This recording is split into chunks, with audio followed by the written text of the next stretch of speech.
Hey, what's going on, everybody? Welcome along to the GLL Masters Spring. Now, I am lucky enough to be joined by a very handsome man, an esports legend, an icon, and someone that I haven't seen or spoken to in far too long. It is, of course, Andy Dudinsky. And Andy, we've got two semi-finals for North America to bring everybody at home today. Across the next 2 days, we've got 12 games of action, but we're going to be focusing on one group for the next 2 days. I am excited to have you back alongside me, friend. Been too long. I'm so excited to be here. Great to be back with another GLL event. Great to be back casting with you, of course, my long lost duo. And man, oh man, do we have a ton of great teams in the semifinal, but I think it's safe to say one of them is a bit more stacked. And as you started to talk about, we're going to be following that one for these next 2 days mostly, but of course, we'll be giving you updates across both semifinals throughout the days. But I can't wait to get into the matches because there is a powerhouse list of teams coming into these semifinals. There really is. I think every single big team that we wanted to be involved is still involved at this stage. As you would expect, getting through to the semi-finals, a little bit of a different look to what we normally would do with the competition. We're not looking at first place. We're looking at that top 10, and this is going to be the schedule. You can see today we're going to bring in you those first 6 games. They'll be kicking off every so often, as close to those times as we can possibly imagine. And then, Andy, we go into day 2, where we'll finally decide who that top 10 is. Yeah, just 12 games here today for today and tomorrow across the semifinals, 6 games each day. And of course, once we get into those finals, you'll see even longer game counts. But as you alluded to, Mark, a lot of times when we jump into these tournaments, I actually saw a few replies to your tweet on Twitter saying, holy crap, this is being casted, the semifinals, and pretty exciting news for North America. We do have semifinals coverage, which is fantastic. So it's going to be cool to be able to see which top 10 are going to be able to come out of each lobby today. It's going to be pretty tight. And when those top 10 from both lobbies that do come together, it will be in that final, and they will be playing for this prize pool in front of you. $100,000, 15K going to first place, so a decent amount of change going to the winner, of course, and all the way down to 5th place. And then, Andy, a classic ALGS point system in place here for this tournament. Yes, indeed. Everything that you'll come to expect in competitive Apex is going to be here on display. And on that note, so much that we're expecting here from this event, just because coming off of the ALGS Winter Circuit playoffs, we had some interesting results. We're seeing more legends picked than ever before, more legend variety in the matches, of course. Weapon meta getting interesting as well, maybe with the exception of the Spitfire, but it's going to be a pretty awesome a set of matches here today. And like we said, it's a pretty stacked lobby, but also in these semifinals, we also have a lot of unsigned teams. So you and I, as we were reviewing the teams and taking a look at things, we're kind of agreeing there's definitely an opportunity for some unsigned teams here to make a pretty big statement and get into that top 10, maybe even make a statement in the semifinals here. Oh, absolutely, especially in the second lobby. One of the lobbies that we're going to be looking at right now is very stacked, and this is the lobby that we're going to be following for the next 2 days of action. You just look at some of these names. You've got Counterlogic Gaming, you've got NRG, you've got Sentinels, you've got TSM Space Station. So many huge names to talk about in this lobby, Andy. This is almost a finals lobby in itself. And what's wild is you just mentioned all those teams, and we didn't even talk about Peanut Butter Sandwiches yet, who are playing really well. Excited to see what those guys can do. Also, Cruelty Team in this lobby as well, HRN. So this really is a stacked lobby. Of course, in the other lobby, you've got the likes of Team Liquid and many others that we're going to be following along with as well. But for these GLL Masters tournaments, we do see the biggest and the best teams come out, and no surprise to see them all here today as well. And as you can see in this lobby as well, there's so many big names in there, big teams who have performed so well that it could be the occasion that we have an upset and potentially one of those teams not getting into that top 10. And this is, of course, the second lobby that we were just mentioning, the likes of Complexity in there. Like you mentioned, Team Liquid, Solar Fide, SCN as well, all ALGS championship winning teams. The caliber of Apex at this point, Andy, in North America really seems to have hit new heights recently. Yeah, it really has, especially if you caught the ALGS Winter Circuit playoffs and exactly what went down there. You had a lot of great matches in those games. Like we said, we're seeing a lot more variety just due to meta shifts and due to the past few patches. And NA definitely is in a different place than it was, say, 6 months ago, without a doubt. I think everyone was used to kind of the trajectory that Europe was on, but it's exciting to see where North America has gone. And it's crazy to think back to when Complexity on your screen right there was the only team running Bloodhound. And how things have changed. It's going to be a great set of days here for the semifinals. Yeah, certainly looking forward to the action kicking off today. And of course, all these teams, this is a great opportunity for them to find that form ahead of the ALGS Championship, which is coming up as well. So much money on the line. You got the likes of Retzi, for example, for Sentinels, all of a sudden stepping up his games 8 hours a day. I'm going to be on 8 hours a day. And to be honest with him, I think he has been so far. So you can see that this GLL Masters Spring is really going to be a great sort of entry, a way of ramping up Apex competition ahead of that.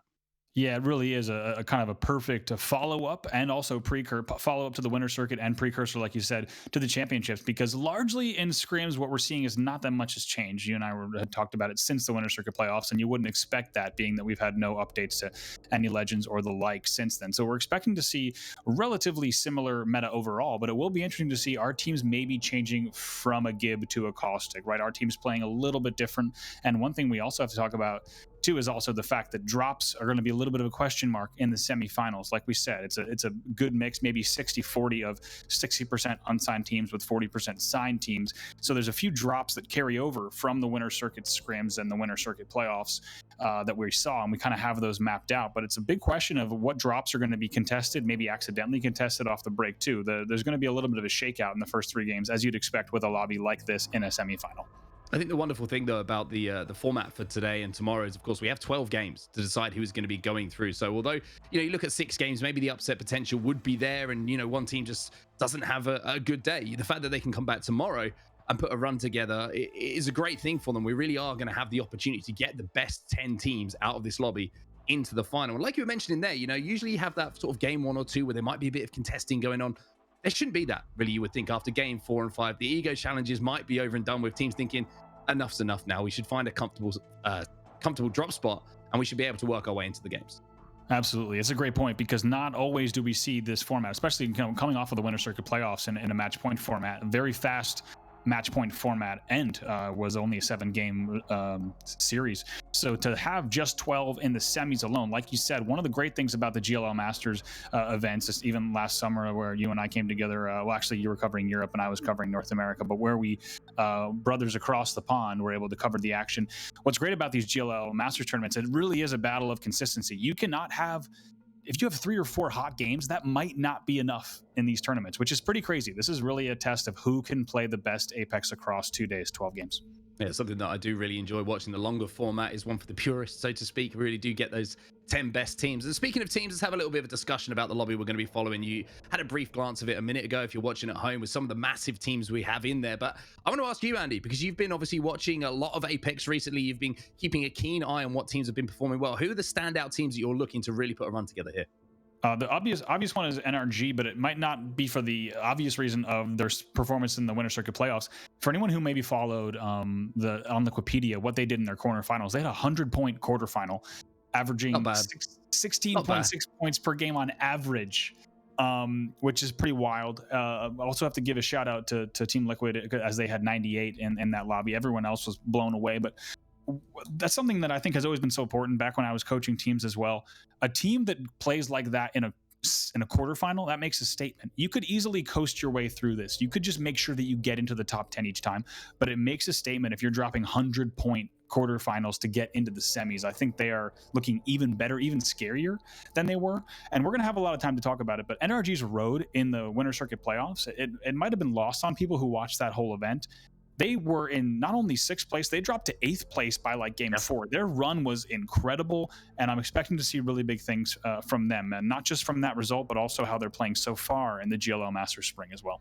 I completely agree with everything you've said there. I think the NRG are on that upward trajectory, and it's crazy to say that, obviously, having just won the winter circuit playoffs. They just seem to be getting better and better. And Sweet, for me, as a player, really who has come into his own. In my opinion, probably the best IGL in the game at the moment. He just seems to be able to command his 2 teammates into such great positions on the map, but also making those split-second decisions on rotation that really do change the outcome of the game. But we also have some other teams who are kind of form-wise a little bit different. I would say the Sentinels are one of those teams, Andy. We always talk about Sentinels being this powerhouse, but recent results, you have to say, maybe not in the favor and what we would expect from a lineup like this.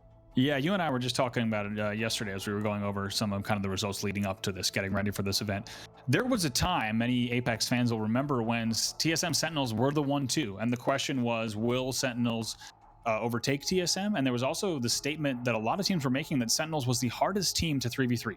And I think that they've certainly had a very different road since then. I think that they have all the potential in the world, but you're right, an 18th place most recently at the winter circuit, not what you'd expect to see from them. I think after the first first few games they were at the bottom of the table as well, and they stayed there throughout the rest of the tournament. But that is not to say that the likes of Retzi, Senox, Crust, I mean, these guys are so talented. We know that they're capable of. The question is, can they put the pieces together here in the semifinal to maybe just get on a bit of a different trajectory? Because all three of them are certainly capable of it. Yeah, I think there's so much talent on that lineup. You list those names off. It's just a matter of when, not if. For me, with that Sentinels lineup, when things do start to come together, and another team who's had things come together amazingly recently, the official addition now of Lou is, of course, Counterlogic Gaming. They have been one of the most consistent teams in North America, Andy, and they're another team that surely would expect, with the longer format, to put their place in the finals. Absolutely, and coming off of that fourth place win, they got to be feeling good. That's the kind of place you want to be. I think placing within the top four of that tournament just keeps them on the upswing. They're going to look to do even better here and continue that momentum all the way into the LGS finals, like you said. And I like what I'm seeing from them so far. You know, they've kind of had their ups and downs throughout the course of competitive Apex, but there's one thing all three of those players have done. It's they've always had held their head up high, and like you said, Lou continues to get better and better and better. I have to agree with you and Rain. I'm the new look for Lou. No, the long locks are gone, but I think the aim is still there. I'm telling you, like, it's catching on in Apex Legends. I'm telling you, this is a thing right here. This isn't like accidental. This is deliberate. It seems to be. You're right. Yeah. No, it's Lou, how everyone's doing it, man. I mean, Retzi was there at one point. He got the skinhead out. I mean, fair enough. They have the option, and whereas, fortunately, I don't. But I'm still catching on, Andy. Still catching. I'm looking forward to you joining me. Oh, yeah. I mean, at this point, it doesn't really seem like I have a choice. I think that's just where we're headed. But yeah, the CLG guys looking real good, and it'll be interesting because for a lot of these teams, like we talked about earlier, they've had set drops that they've been playing with for weeks and weeks as they got ready for the play through the winter circuit and then play in the winter circuit playoffs. So you have to anticipate that some of them are going to be going for those same drops, and we'll have to see where the rest of the lobby. Really, right now we only have just under half of the lobby with established drops that we've been tracking. So first few games should be fun. Yeah, zones is going to be interesting as well. I mean, a lot of talk, a lot of debate around the zones that obviously popped up during the playoff finals. A lot of Western zones, a lot of Southwestern zones.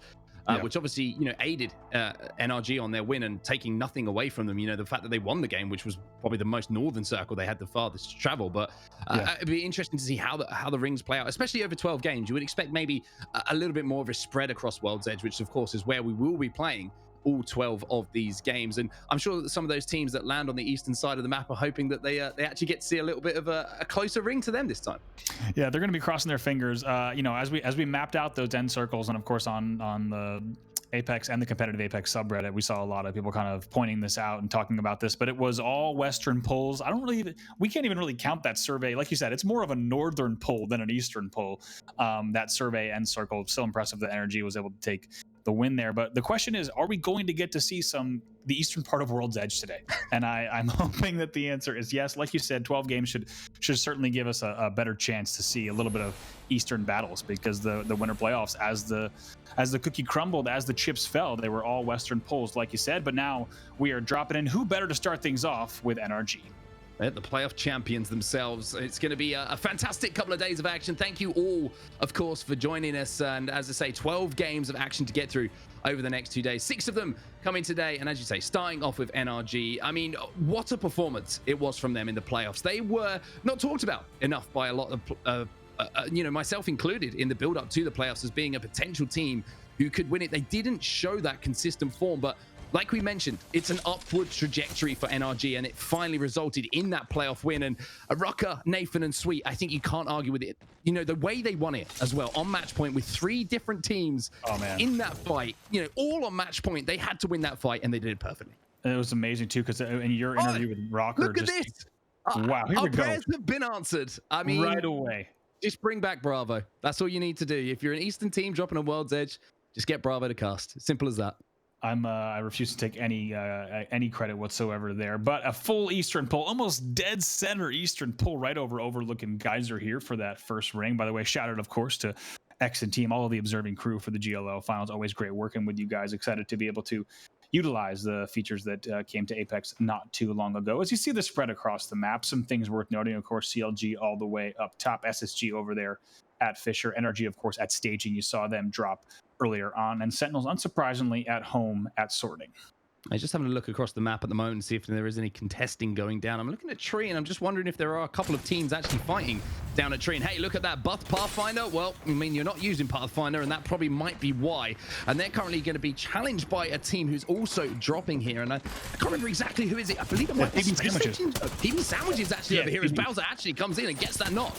Yeah, absolutely. PB Sandwiches, we knew, and many Apex fans would have known that this is their drop at Tree, and they are ready to fight off. Look at that right away. First team is out. It's Peanut Butter Sandwiches here to claim their territory down at Tree, and they do it quick. That's what you expect from Bowser, Pow Pow, and Saucer. Definitely one of our teams to watch this weekend. Oh, 100%. And like you said, I don't think you could have said it any better there. They have claimed the Tree area as their own, and that's what happens when you try and contest a team like that. But more fighting going on here, and you can see that TSM are actually in a bit of a fight as well, as Howard's managed to get a knock onto Crummy in the kill feed, but more fighting going down here. And this is around Lava City, and it's Cool Cats, one of our unsigned teams, the kind of three unknowns who are looking to make a name for themselves here, who are currently being chased down. I think it's RCO actually making that move. Yeah, absolutely. RCO. Excuse me. RCO actually moving through the center of the map. We've moved on, Andy. We've moved on. Yeah, they're gonna just make their way, like you said. We were keeping an eye on their drops throughout all of these scrims leading up as well. An RCO team, Bam, Holiday, and Nando now on that squad. As we take a look, everyone cozying up. Unsurprisingly, they're gonna get tucked into Overlooking Geyser. A pretty difficult pull there for teams that have Beacon on set, just because there is still that question of if we are pulling south of that cliff or north of that cliff, which will be a tricky call. And you're already seeing teams that have to make that choice. Great little zoom in here. Look at this, about to come into the vault tunnel. Potential battle here for TSM once again. Yeah, TSM kind of holding this team out, and the team who are trying to push into tunnel kind of in a little bit of sticky situation because they have a team behind them just on the respawn village as well, so they have to be very, very wary of their steps. I like what we're seeing from TSM though, showing aggression and showing presence, so vital in these kind of areas. Yep, sniped down back from Hawaii here on the Hound, and has to be feeling refreshed, re-energized, ready to get into some Beasts of the Hunt, and we'll expect to see plenty from him and the squad today. But as we saw from the observers, great catch on that. They're holding down this vault tunnel. They're going to be very comfortable there, and you have to think they've got to be really happy with that, because onset with this exact pull for any team that had beacon info, this is where you want to hold, because it gives you all the rotation options. Now, there will not be easy rotations out into Overlook South or No Name or into Geyser, but right now they do hold that main pathway as we take a look at what's going on here at No Name with CLG. CLG trying to make a move in as well, but it looks like they're going to get hit by an EMP there. So we now move over to Smooth Bananas, my favorite type of banana. I'll get your opinion on that in just a few seconds, but the triple take going to be hitting pretty hard here with the 3 times. It's going to force the Gibby Bubble, which might give them the opportunity to push, but it looks like that team actually used the Gibby Bubble to escape down into that vault tunnel, and it looks like this will just be a little bit of a standoff. Yeah, absolutely. Smooth Banana's going to just hold this down, and they know that they'll need to make their move eventually. As you see just off screen, looks like that team is going to take Train Channel, and they will not challenge up top at Mine Pass. That's actually going to be 2 rank, 1 pub, Dracos, Hundreds, and G7 Dank on this team. And as we see a picture-in-picture, once again, shout out to the observers, they're going to hold that up top, and we're going to see 2 rank, 1 pub just sneak out towards the bottom of Mine Pass. Now, one team that did manage to rotate into Geyser that are caught very, very early on, who are taking that kind of hill building right deep into the heart of Geyser, is Sentinels, who do obviously drop over at Sorting Factory. So they've made a quick rotation in there, and we were talking about how we're going to keep our eyes on this Sentinel lineup and how they perform in these 12 games across the next 2 days. We're expecting them to click at some point, and with a 12-game series as well, Andy, this might be a great opportunity for Sentinels just to find that rhythm they've been missing a little bit recently. Yeah, absolutely. It's really going to give each of these teams the time to settle in here. There's no need to rush. There's no need to panic. You don't have to have early results. Play your game, modify the strat accordingly a bit, but largely teams that are the most confident, that are the most comfortable, they are going to feel so great about a 12-game set rather than just having, say, something like a 5-game tournament and then being done, or even something on match point. Instead, you can get comfortable, you can get settled, play the long game here. It is a marathon, not a sprint, and a very interesting spread like we expected. Every single piece of real estate in Overlook and Geyser going immediately, and this is going to get so bloody in that vault tunnel once things actually pull one way. It's going to be just a series of wild events here. But take a look at this. Actually, we do have Six and crew taking a look of MST on your screen here over at Sorting. So the team was trying to push in behind them as well, and they're going to be forced off. Maybe just waiting for that beacon as well. We know where that ring 2 beacon is going to be. We've seen that already where the ring is, excuse me. But a ring 3 zone is going to be a massive moment in this game, Andy. You've seen so many teams, like you mentioned, already having real estate, already feeling comfortable within that second zone. So you can see the split between either side of that vault where TSM are currently located. We're going to see essentially the lobby halved at that point when that ring 3 comes up, because everyone is going to have to move through such tight chokes in pressurized situations with so many other teams around. Even though we might have a little bit of a slow burner game to start off here, it really is going to pick up when we see that third ring. Absolutely. It's going to be pretty wild. And the question will be how early the battles happen within Geyser and No Name, depending on how this pulls, or if this really does, everyone chooses to play Edge and you have the SSGs kind of slowly coming into CLG to get into No Name. The question is how much of the damage, how much of the carnage is going to happen before the edge of that pull. But take a look at this at the bottom of Mine Tunnel. Once again, these two teams might catch each other again. You're going to be having a little bit of a scrap here. We're going to see Westside. Unfortunately, it looks like one of their players hasn't loaded into the game, or something's gone wrong there, or they're just decided that, hey, 3's too easy, we're going to just play as a 2, and it's going to be Muffins and Mr. Hakulo who are making their way across World's Edge here, and they're going to just choose to not engage in a fight, which is a smart thing to do, of course. Just take a look at the kill feed, though. NRG, Nathan, and Rocker taking down Vaxlon and Lou, so Madness will be the last player alive for Counter Logic Gaming, and inside the top 19 teams, that is not where you want to be falling early. Absolutely not. Westside, they're not having Zera Tricky on the team. We'll keep an eye on that. But like you said, the CLG NRG battle, I was going to say, this has to be happening within the no-name buildings themselves. There's really no other way that this engagement would have happened with the current kind of makeup of this match. This has to be within the battles. And I'm so glad to see this from NRG, because this is one of the exciting things I've seen from them. They are one of the only teams that is still aggro porting, like we just saw. We only caught the end of the battle, but as you look at the winter playoffs, very few teams are aggro porting like we used to see, where the Wraith is being confident, and you have an IGL likes to be able to make those calls, aggro porting right in, getting those kills, and that's exactly what we just saw NRG do. And they're not waiting, like we said, they're not waiting to be forced. They're making the plays. They are determining the pace of the action here as we take a look at Westside still trying to make something happen. Yeah, there's a player inside. You can see that Wraith. It's going to be Muffins. He's going to be flanking. I think this is the last player alive, maybe from Cool Cats. That might have been. Actually, Muffins is going to be taking down Sorcerer. So all of a sudden, World's Edge is starting to come alive a little bit here. There's a Bloodhound outside this door as well. That shot's going to hit from Mr. Hakulo, but unfortunately, in this situation, it looks like they will be overwhelmed. And unfortunately, for the duo who are running here on World's Edge, that will be the end of their game number 1. Yeah, they will go down. As we just also saw, by the way, we did see Bowser, so PB sandwiches in the feed on the receiving end of some damage as we take a look once again back here at MST, and they're still kind of on that sorting edge and just trying to clean up anything that might still try to come uphill, aware that players that have to take that route up into sorting are going to be at a pretty big disadvantage, and that they are playing hard on the edge. So just due to the nature of this pull onset, we're seeing really interesting battles that normally at this point in the game and the time elapsed we would not see. It's because just how much of that, like we said, those great positions in Overlook South, in Geyser, they go so quick that you get these really interesting fringe battles where all of a sudden just getting into sorting at a stage like this is so difficult.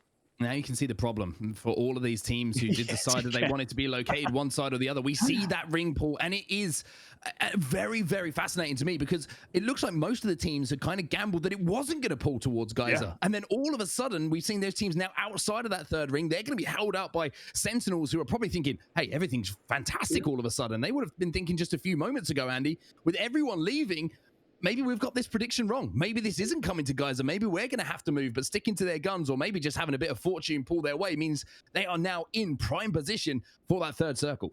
Here's the question. How talented of gatekeepers are TSM? Because as you see, you got reps watching the South, Hal and Snipe Down watching the North, and they are holding like Spartans, just waiting to see what might come their way. And we'll have to see if TSM can time their attacks and their third-party opportunities perfectly to hold down that gate. I mean, there's potentially a ton of KP up for grabs, or they might absolutely be stormed by an overwhelming amount of teams and stand no chance. So we'll keep an eye on that as we check back in with Smooth Bananas.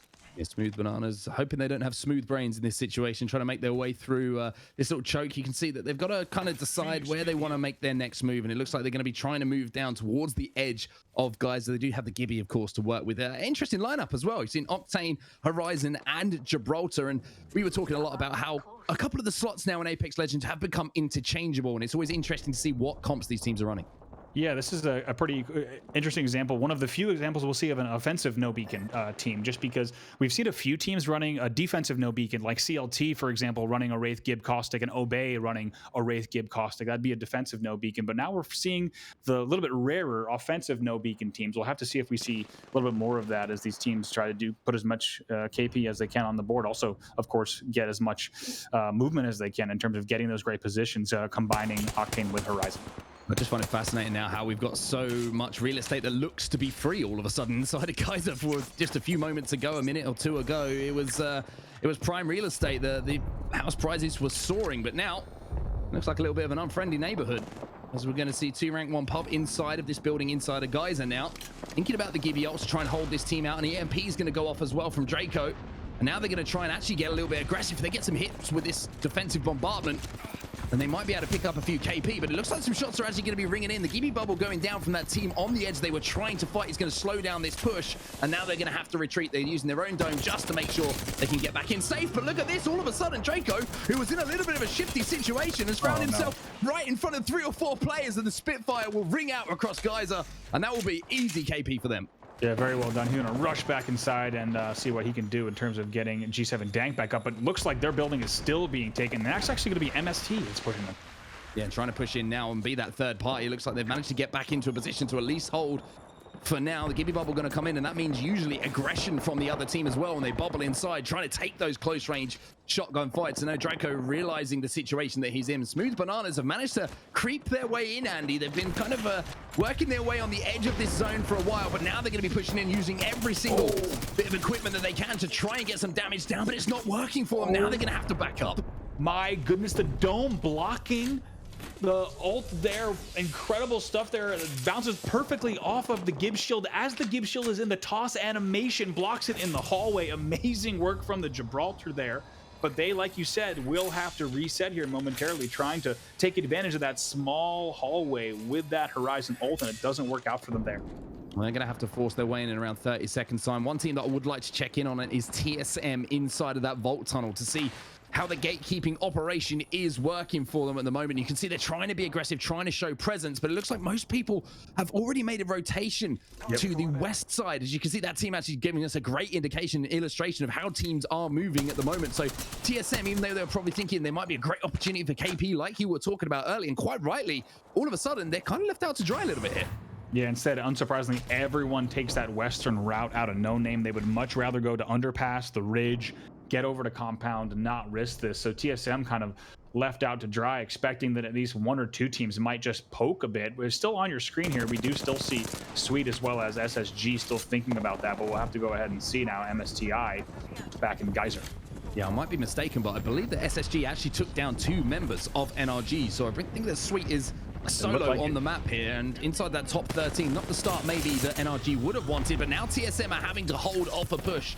And you can see the snipe down, as you say, refreshed from his holiday in Hawaii, still isn't missing bullets, as we've seen through the years, and absolutely beaming this team back at the moment, forcing that defensive bubble to come in, and that's going to allow TSM to back up, get some heals off, and Clarify goes down, and it's all up to Frex now. 3v1. TSM, I don't fancy those chances. Yeah, it looks like any moment I expect them to go ahead and make that push here. Scan does come out here. Snipe down will be flying in. They're going to work together there. And we talked about a team that was going to try to make the push happen, and it was going to be SSG, but now Snipe Down has to reset. Refs and Hal step in right away to suppress still on that northern side. It looks like SSG was out, maybe that last player. Actually going to be taking a look at this Scrummy, Senpai, and Scissors here on the push as well. Yeah, it might have been SSG forced into that situation, take the fight with TSM from the pressure that was coming in from behind them from the team we're looking at right now. So although you have to say that TSM did a great job of wiping SSG, now they've got to do exactly the same thing. They will have a little bit of extra armor to work with, obviously having leveled up those evos from that fight, but for now, Team Cruelty, they're going to have to get aggressive. They cannot afford to stay in this situation for too long. Both bubbles going to be used, and looks like TSM are looking for blood here, Andy.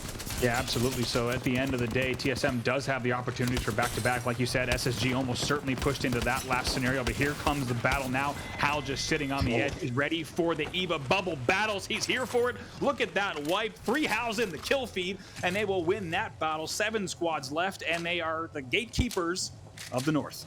Yeah, you call them Spartans, and they're looking like it right now. And Snipedown knows something about being a Spartan, of course, with his history in Halo, and he's bringing that over to his teammates right now. But that's 6 KP now on the board for TSM, and 6 KP actually in the hands of Imperial Hao. So a great start for Hao in this game, number one, as we jump on board with a solo from My Little Phony, and it's going to be Fury Sucks, and that's going to be maybe Fury, or is that going to be just a little bit of self-deprecation, Andy? Oh boy, at the end we won't find out. Unfortunately, does not get to use the encampment, had an armor swap as well as a canteen, some about 3 days worth of food on display at the Geyser campsite as well, but he will not be able to utilize those. Instead, we get to go to some Kraber action with the man you were talking about earlier. It's Retzi. I'll be having a word of X. Never swap off of a Kraber just as he's about to fight. But we are going to watch bottom 20 because they are going to be fighting right now, and they're going to be wiping RCO out of this building inside of Geyser as well. And bottom 20 not living up to their name at the moment as they find themselves inside of the top 5 right now. A nice portal to move in and clean up that fight. But you can see where that pull is going to be. Sentinels in a fantastic position still, and a lot of pressure on TSM here with their rotation out, especially now with the Kraber in the hands of Retzi. He's able to get a pick. If TSM peek from that tunnel too early, all of a sudden they could be down to 2.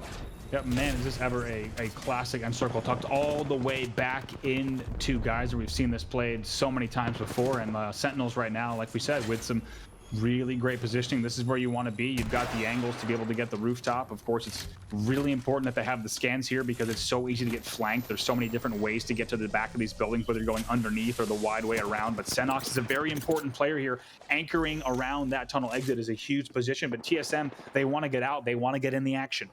Now you can see they have to make that move, and Sentinels is controlling that top building. So TSM right now looking to the right and thinking KP is our first thing. Hold these teams out to the right who have to make that long rotation in comparison to what we do. But as I mentioned previously, even though there's only 3 bullets left in that Kraber, that really could shape how this final 4 ends up, who gets the most amounts of points on the board, because 2 Kraber shots that make contact, all of a sudden those teams can be taken down immediately. And we've seen this push from TSM before, a little bit of deja vu. They know exactly how to get into this back corner. You got to be careful. You got to get the position. I'm surprised Snipedown, I'm surprised he wasn't tagged before then, to be honest, by Sentinels. They need to have eyes on that. Senox, excuse me, has pulled back just a little bit to that furthest building edge rather than playing where the pills are over there. But Snipedown's now going to have a pretty good anchor where he can be a pretty big pain. So they're going to have to now focus on that. I'm surprised that Snipedown did not get tagged up more getting to that stump. And right now he's actually reset. Looks like the call being back to go back to that vault edge. Was maybe worried that a quick 3-player push might come out, but we got to also look at the HRN guys over there on screen as well. Yeah, HRN looking pretty comfortable. They're going to have to make a move, though, as we say, and Sentinel's kind of the gatekeepers of the lobby at the moment, trying to decide where to focus their attentions, where fights are breaking out, and if they can get a shot onto any of these teams who are trying to force their way into the area that they are currently holding down. But now you're going to see potentially Retzi with the shot. He hits a 319 onto Hao, and he follows it up as well with a beam through the air with the Havoc. That's what I was talking about. Retzi has the ability to make these huge plays, and a Kraber shot on a flying Hao is a perfect example of it. It really is. They try to make that push. They're surprising once they Snipedown reset. You would think that push would come with Snipedown in that position on the stump for a little bit of cover, or one of the players at least on the stump. But instead, they do get inside. Take a look at Hao needs to heal, but right now TSM did what they needed to do there. Onset, they were able to get into that first section of that building, and that was the hardest part potentially of this push. And that's what's difficult in these top 4 situations, top 3 situations. Even though that Kraber shot came in, they managed to take down Hao. The bubble from Reps was so good and managed to get the rest of them inside of the building. Sentinels couldn't afford to push because those other 2 teams who are in this situation would have been looking for the third-party opportunity. So even though TSM, as I say, Hao got his head ripped off momentarily there, he's managed to put it back together, fit the jigsaw, and all of a sudden TSM are back up to 3. Yeah, absolutely. And on that Octane, able to take that damage and just fly through right in. You have to think not every legend will be able to do that, but here they go right up, right away. Beast of the Hunt activated for Snipedown, some decent damage there, and Reps also going to bubble to allow for that poke.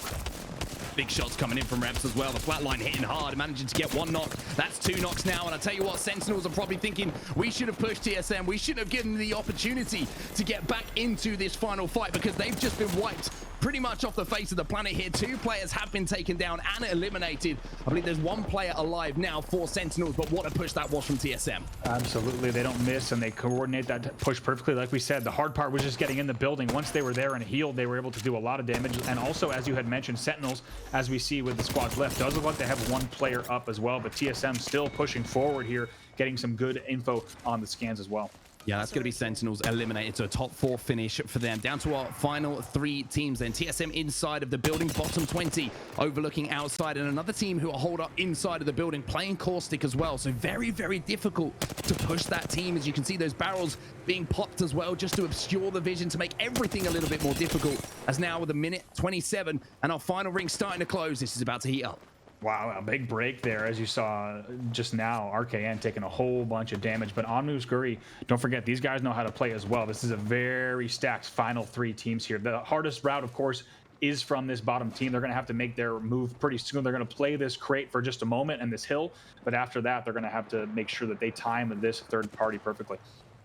So now it's about timing. Like you mentioned, the perfect word, the key word for all of these teams. Do not be the third party. Oh, sorry, be the third party. Don't be the first party to go down.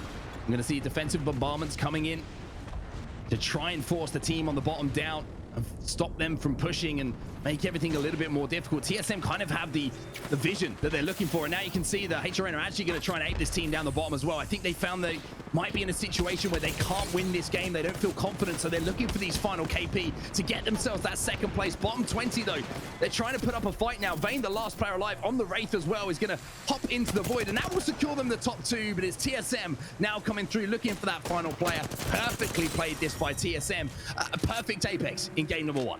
My, oh my, and they will close it out, as you said, just a matter of time before they got that last kill. But look at TSM, the way they play that, and thanks to the observant team, we were able to identify that right away. But being the gatekeepers there at that vault, it gave them the perfect rotation option. They also held long enough, and they did see some action on that northern side of that vault tunnel, and they were able to not only take out SSG, but also take out the follow-up as well. And I also love the way that they played that. They played that slow. When you thought Snipdown was maybe going to go from the stump, they reset, they fly in together. Like you said, Reps' bubble was perfect as well, and TSM looking very good here. Keep in mind, they came away from the Winter Circuit playoffs with that third place. As we take a look at some highlights here, you know, and third place, that's not good enough for TSM. These guys are champions and they want nothing other than first. We're taking a look here at the second part of that battle as well. That was going to be Cruelty that gets mopped up in the end at the northern side of the tunnel. Yeah, there were so many good things about the way the TSM played that as well. Not only was it a fine example of an early rotation into a strong position inside of that tunnel, but also, as we just see that Kraber shot once more onto Imperial, how it was gatekeeping at its finest. It was team fighting, it was bubble fighting, and then recovery as well towards the end of the game. Every single asset that you need to win a game of Apex Legends when there's a stacked lobby was just on display there by Team Solo Mid.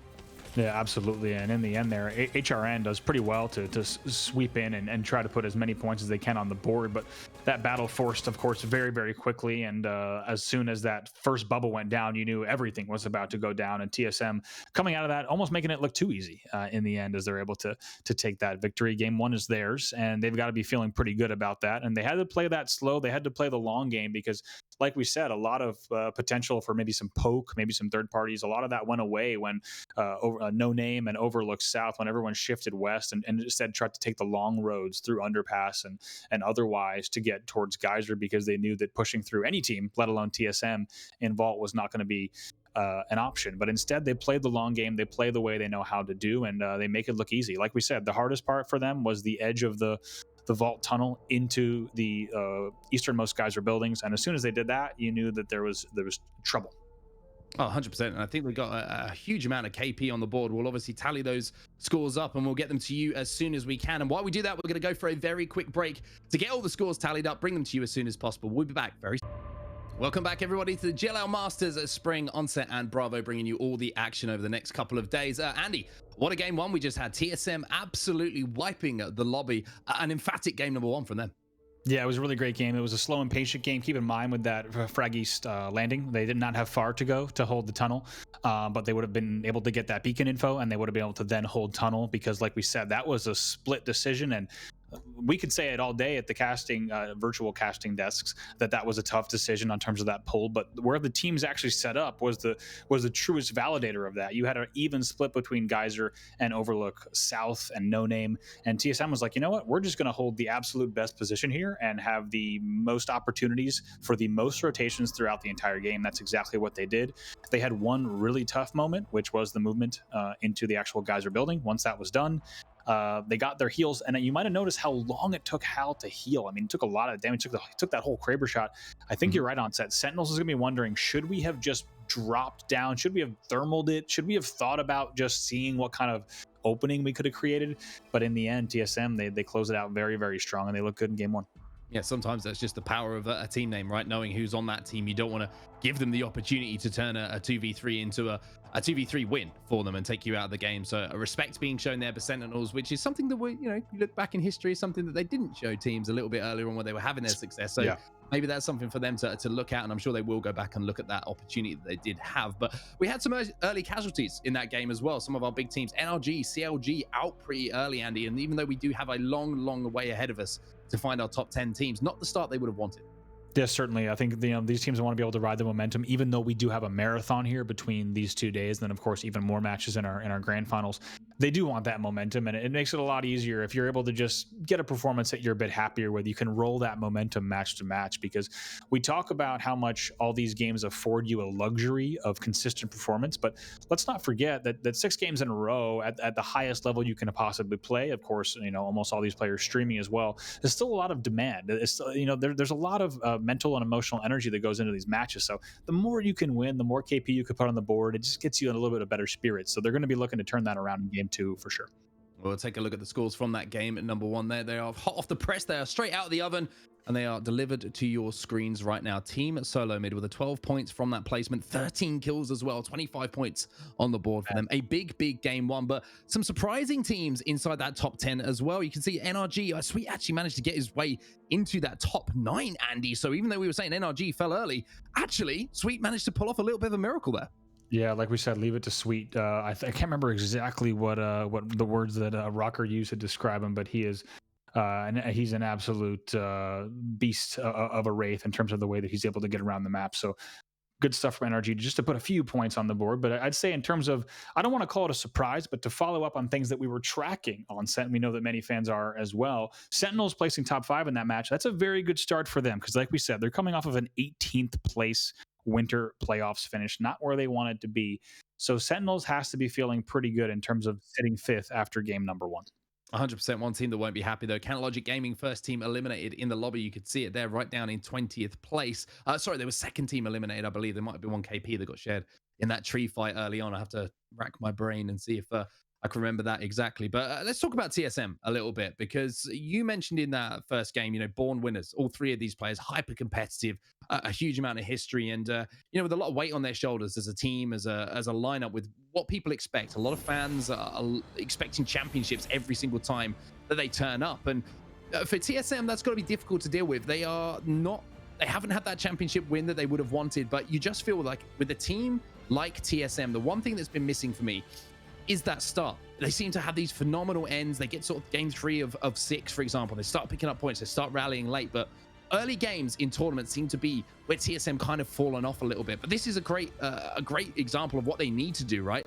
Put up a big performance early on in this first game and really just boost their confidence.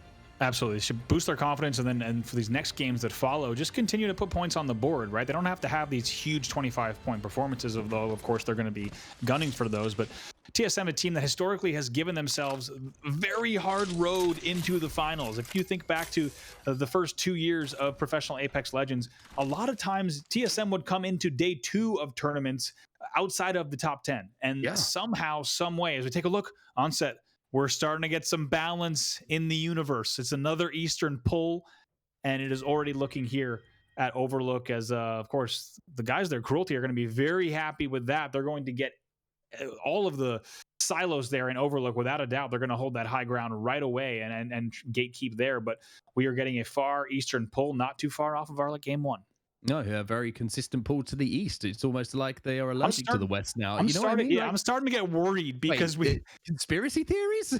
I mean, we had only Western pulls in the playoffs for the LGS. Now we're only seeing very, very similar Eastern pulls. So I'm definitely a bit worried. But let's take a look at the drops. Nothing really to note aside from the fact that we do now see Tree has been left alone for PB sandwiches. So unsurprisingly, they're going to have Tree to themselves here. And it looks like no early action. So no other changes outside of that Tree shift in terms of initial drops. Yeah, that's what we expected. Just something kind of one game or two games, maybe there'll be a little bit of contention, just teams just finding their feet a little bit. But as we know in competitive Apex, when you're contesting, it's a bit of a waste of time, to be honest with you, because even if you win the fight, you slow down on your rotation, right? If you lose the fight, you lose the fight. You're out first, and all of a sudden you've got no points on the board. So if you can find a safe haven, much more advantageous across a 12 game or even a 6 game series. For example, the 6 games that we've got today. But you're seeing TSM, they've got another fantastic rotation to make as well. Nice and easy for them. But look at Sentinels. Look how quickly they've made their way towards this circle. They're going to be in a great position as well.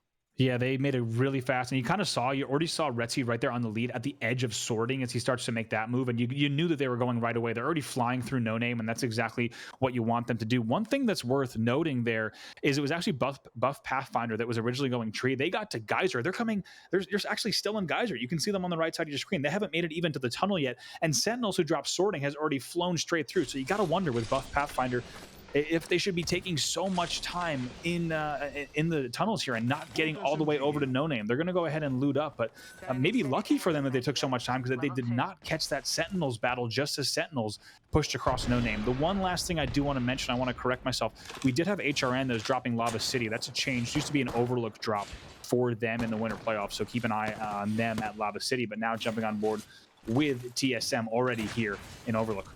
Yeah, they're going to just be poking right now and trying to do a little bit of damage to get those Evo shields up. Not the armor they would have wanted to leave Fragment East with. However, they'll be happy that they've got themselves a little comfy spot to sit for the next few moments and level up those Evos. Space Station Gaming now making their way through Fragment West at the moment. Looks like they're coming under a little bit of resistance here, Andy, though.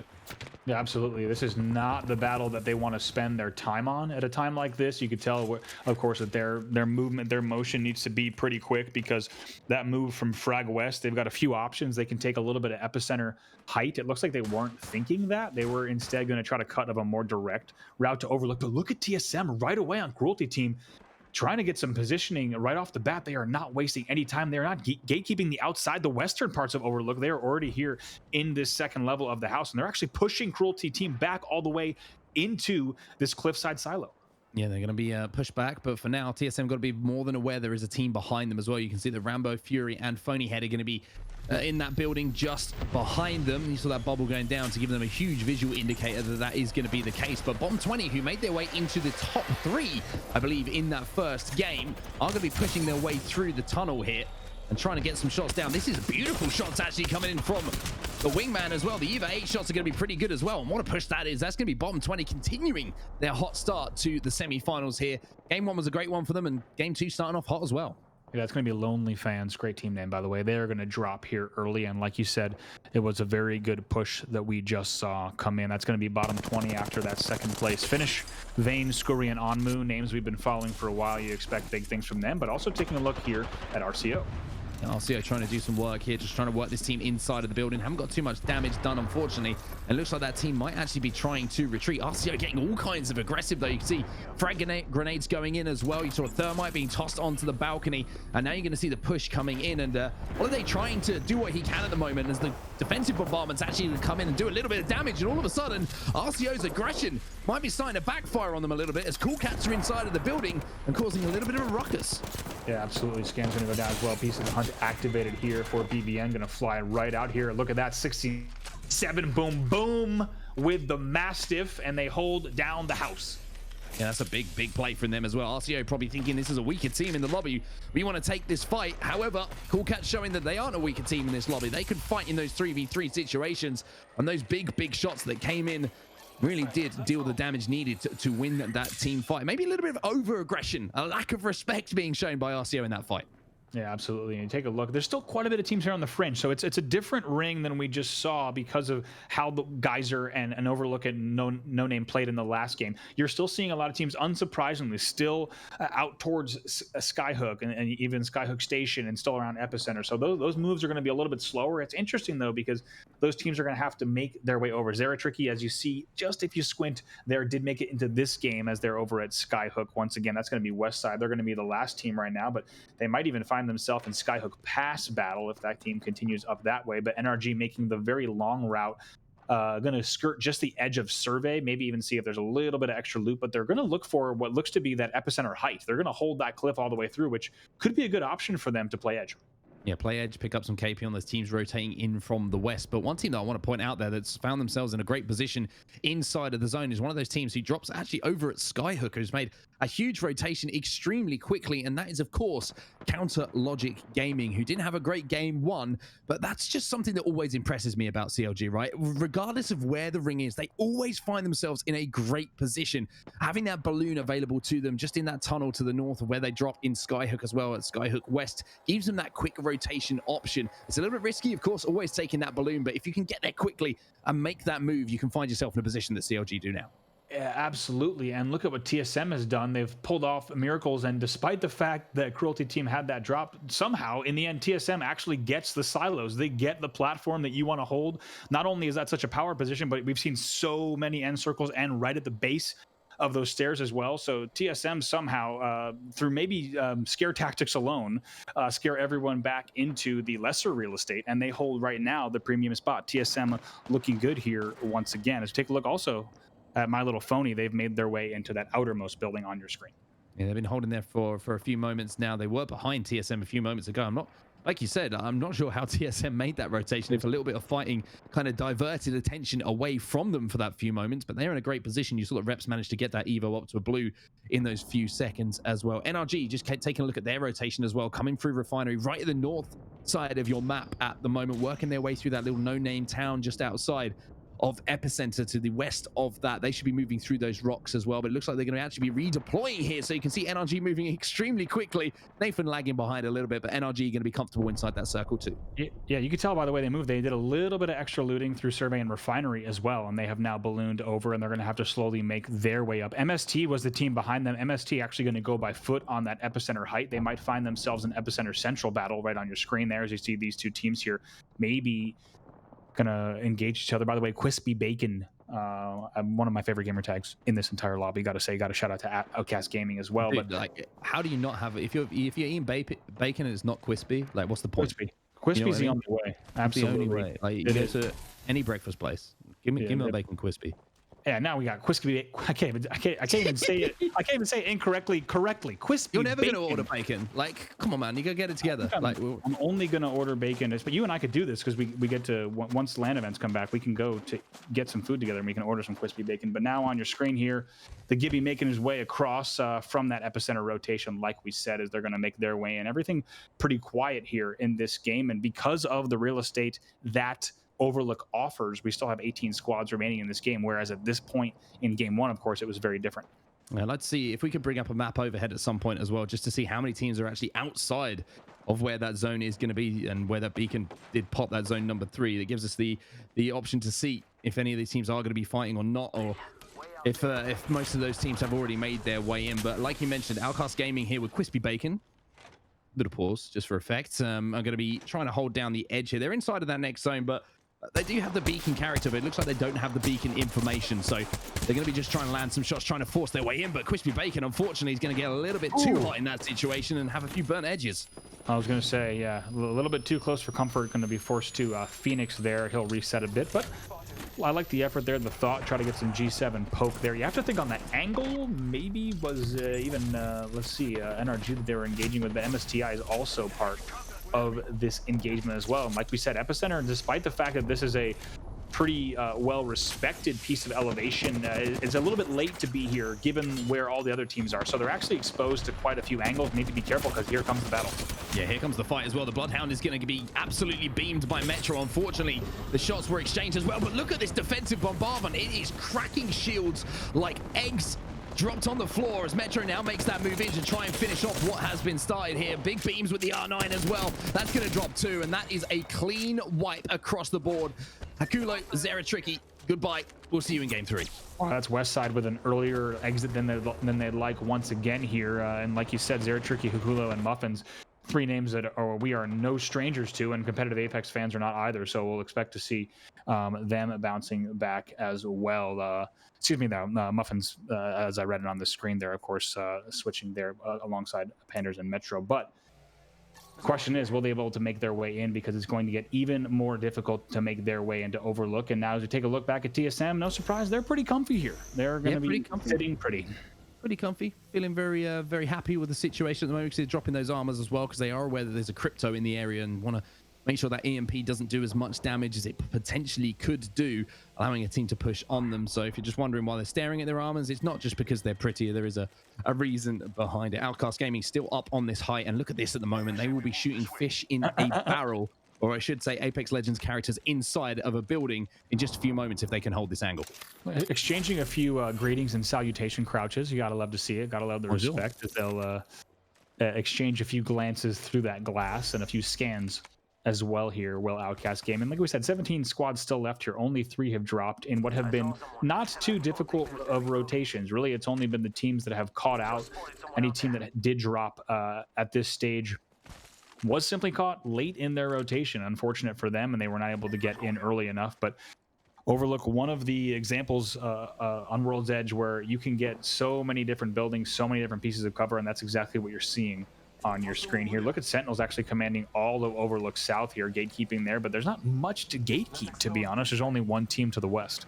Yeah, Sentinel's kind of a little bit of a no man's land at the moment. You can see there's no teams behind them, so they're going to be comfortable as far as teams pushing from the southern side of the map. There's only 2 teams who potentially could engage, and I think the Sentinels are maybe looking for a third-party opportunity on those teams that might engage and have to be forced inside of that ring in just a few moments. But yeah, at the moment Sentinels don't have a huge amount of cover to play with. They do have some rocks, they don't have any buildings, so to speak. But Outcast Gaming, who have been watching for quite a bit in this game, at the moment just can't land any KP, can't get an opening. You can see trying to third party this fight that might be going down on that train cart just outside of Fragment East, but at the moment just not landing the shots that they need to, creating those opportunities to push. Yeah, 2 things to note here. Space Station is holding top zip from Tunnel, which is a pretty important position right now just because it is going to give them a lot of third-party opportunities. They're going to have to commit when they do, but it will give them opportunities to kind of pick and choose. The other thing is NRG has still not made their way in, whether that's timing-based or they haven't had the right poke opportunities. 2 teams I'm definitely keeping an eye on at this stage right now. Oh, Outcast Gaming, things were looking good for them for just a few moments, but unfortunately one of their players got absolutely decimated, and that will be them eliminated. 6 doing a great job to slide in with the Eva 8 to finish things off there, only losing Metro in that fight. But you can see the idea, they were trying to push, and unfortunately for them it will be crispy bacon left in the oven for a little bit too long, and that will be them eliminated. Unfortunately, a good idea, but unfortunately just met with extreme aggression from the other side. Yeah, absolutely. And I knew it was a UI bug. It was Muffins, of course, alongside that West Side roster. I was like, there's no way that all of a sudden I got this team roster completely wrong there, as you will see them push on pretty good. It's good stuff from that squad. But now No Name, much busier than you'd expect, just because the move from No Name is going to be so difficult for many reasons. Not only is it uphill, you've got Sentinels just to the east, and now you have all these teams here. HRN is just outside, so No Name is kind of in this weird place where in an overlooked circle at this stage you would not always see this as a battle is going on that northernmost building.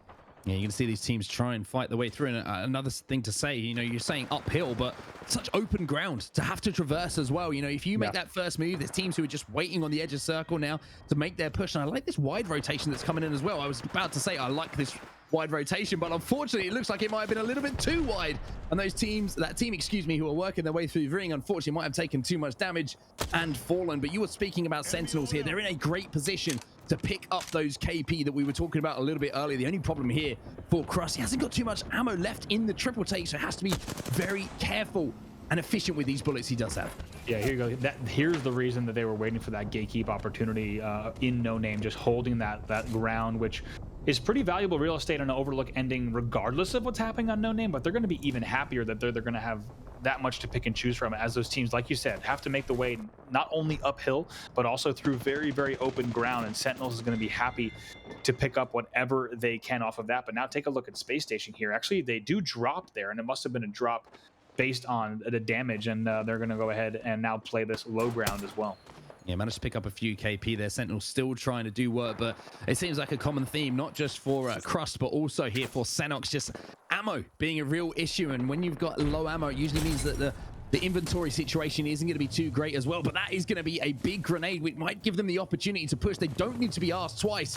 And you can see Crust not only looking for shots here, but also looking for ammo, for anything he can work with, swapping out for the Spitfire. That's going to give him something else to work with.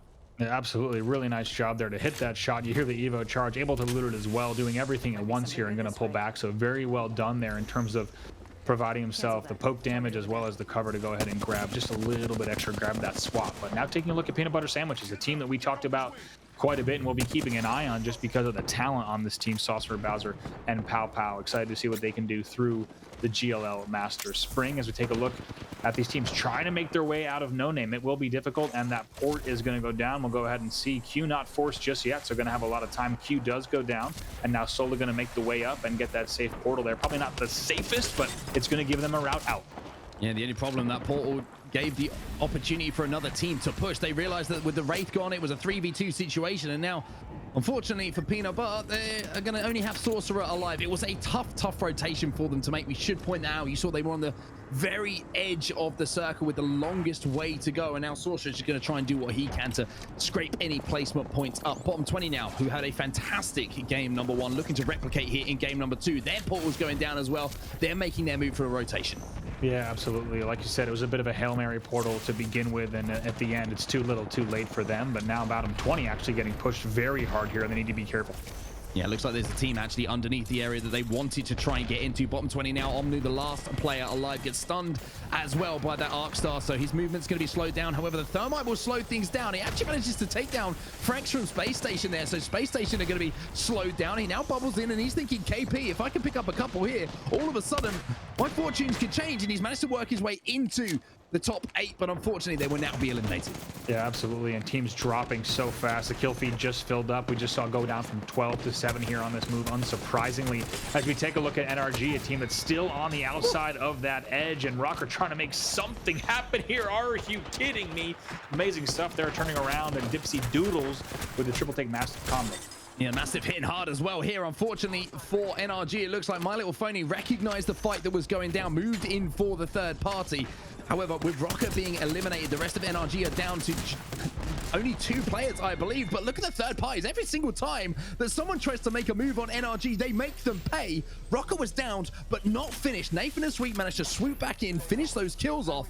And now NRG, what a play that was from them to get back up to a full complement of players. That is what we're talking about with NRG when you have those absolutely chaotic situations where you have multiple third parties coming in. The way that they can stay cool, calm, and collected through that battle was pretty incredible. And when we went back to their screen, you were positive they were going to be in worse shape than they were, but instead they come out on top. Now they are in the top 5, and like we said, looking to come out with a big performance in game 2 after the performance they would not have hoped for in game number 1. HRN playing the edge of that silo and laying down damage as NRG tries to make their move. It looks like TSM and CLG also has eyes on that NRG move. It's going to be a difficult move for NRG on set.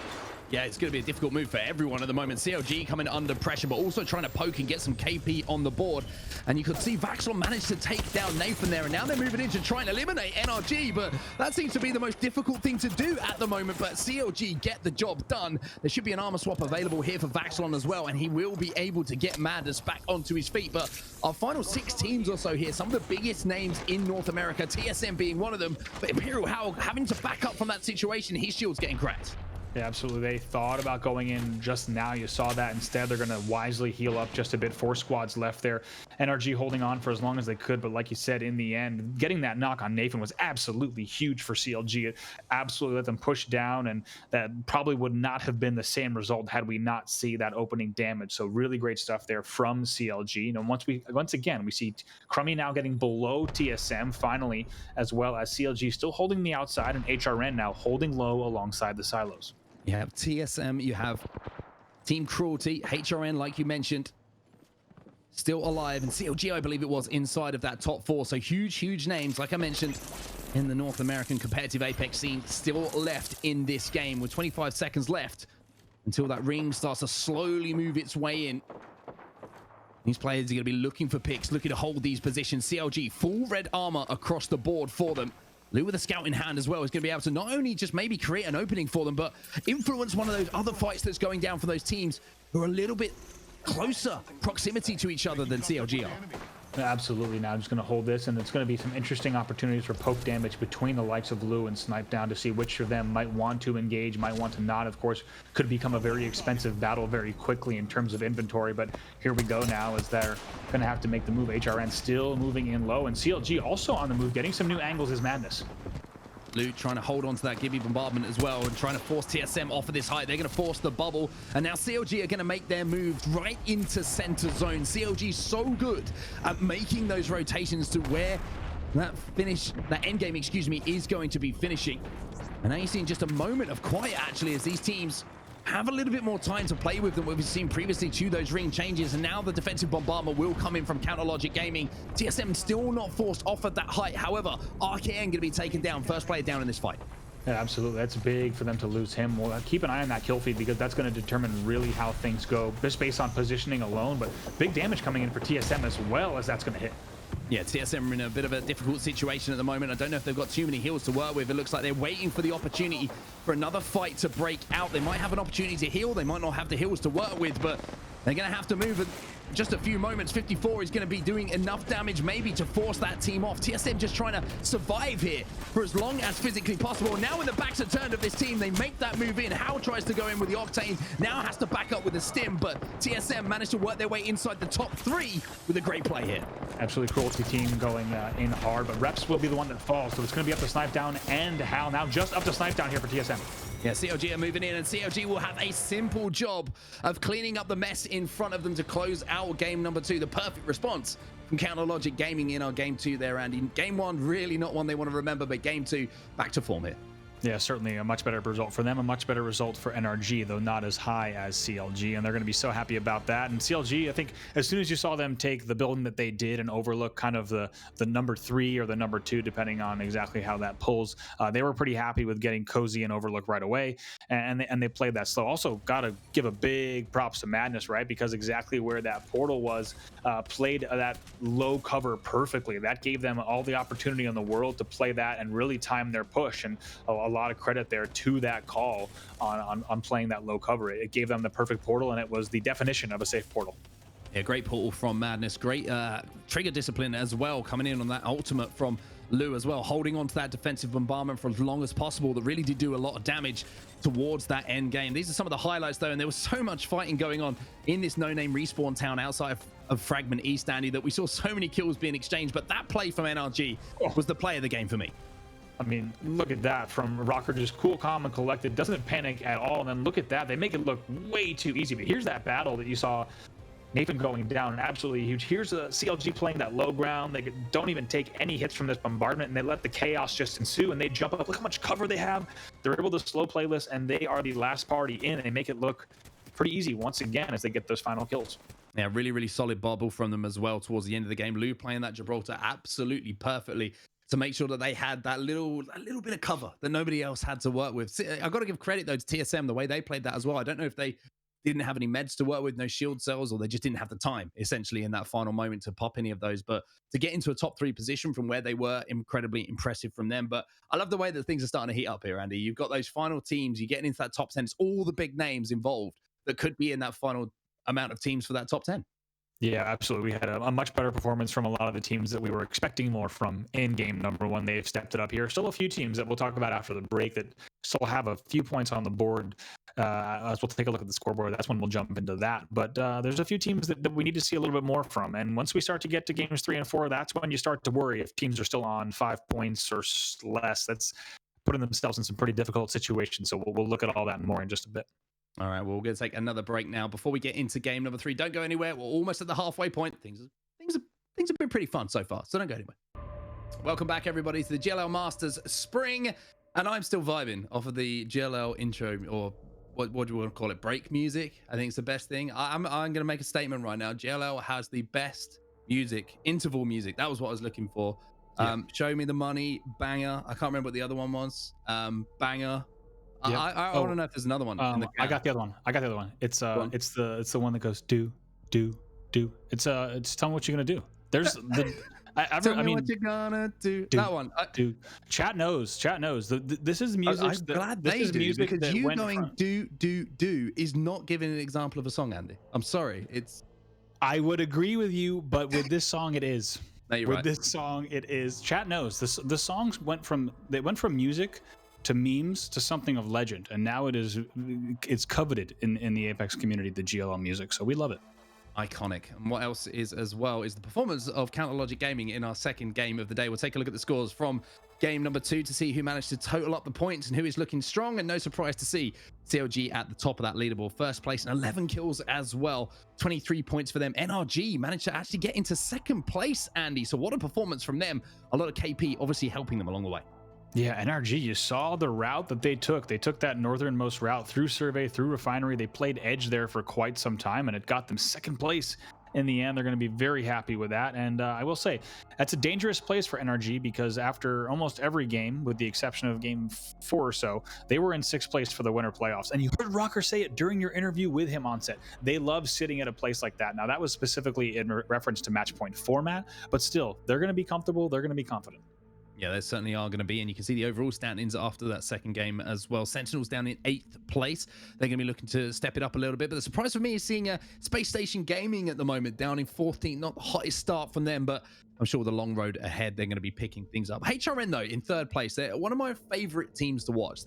They always seem to be in and around there. You know what I mean? In and around the conversation about being in that top 5, top 3, whatever it might be. A great performance from them. But of course, we have another group going on as well, Andy, and some surprises, maybe, arguably, in this game. Season down in 20th place.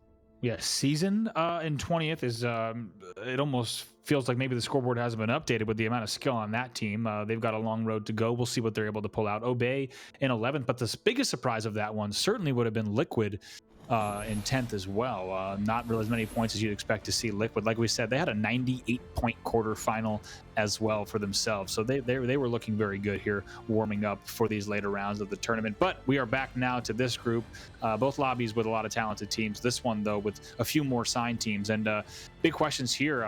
We also got to talk about it, but bottom 20 in second after some great performances, Vayne, Scurry, and Omnu. 3 players that, like I said, they've been around the Apex community for a long time and playing at a very high level, but so far a very good start from those guys as well. A great start from them and a great start from CLG and TSM as well. Sentinels I want to see have a big game in this game number 3. I'm a big fan of the 3 players. I just want to see them pop off in one of these games and make sure that they're feeling comfortable. Because the last thing you want to do, Andy, is finish day 1 here. You remember we got 12 games of action to get through this semi-final, but after 6 games, if you're on the edge of that top 10, all of a sudden you're thinking overnight of the worst possible things, aren't you? Thinking, what if we don't make finals? It's a horrible place to find yourself. It really is. And speaking of horrible places to find yourself, Lava City with no armor, also a very, very difficult place to find yourself. And it's BVN who has to try to pull out a miracle here. We'll see if he's going to be able to do it. Now pops over, and no, eventually will go down because it was pure chaos there. This is HRN involved as well, and Arcane going to be last player alive. And I don't know if he's trying to get out of dodge or if he is in a 1v1 situation where things aren't going his way, but there's also RCO Esports here. So all of a sudden, Lava City, which seems to be a pretty quiet area most recently, it's uncomfortable, to say the least, especially for HRN. Certainly, if we thought that the drops calmed down, we were mistaken. HRN was the team that held the Lava City drop, but the Cool Cast deciding to come down there, and then RCO decided to change up their drop as well is very, very interesting, and it has caused a little bit of wild seeds here at Lava City Central. Well, one of HRN did manage to get away, so even though Hill is going to be finished here, I wonder if RCO are just going to camp these banners and wait to see if anyone's going to come back or if they're going to try and prioritize a rotation instead. Arcane, you can see making a wide wrap round to the west side of World's Edge here, trying to sneak maybe back in to pick up those banners and get HRN back into the game as a 4-3. But action to start off game number 3, and we're heading to the north side of World's Hedge. It's a new map that's coming out, just full of hedges. World's Edge. And you can see Epicenter involved. You've got some Fragment West, but it looks like it could be a survey camp / train station end potentially. Yeah.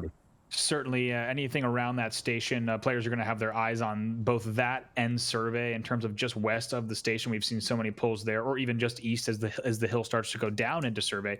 And then, of course, we've seen many hills on survey camp as well. And teams are going to have to hold those pretty quick. In terms of movement, this is going to go a little bit faster like your game number 1, because game number 2, like we said, had a lot of end game positions that were favorable. But this game right here, if we take a look at areas like Outskirts Station and Survey, way less buildings to play for. It's still going to see a lot of teams that maybe have to get forced out all the way to Hill Valley, Skyhook, and things like that.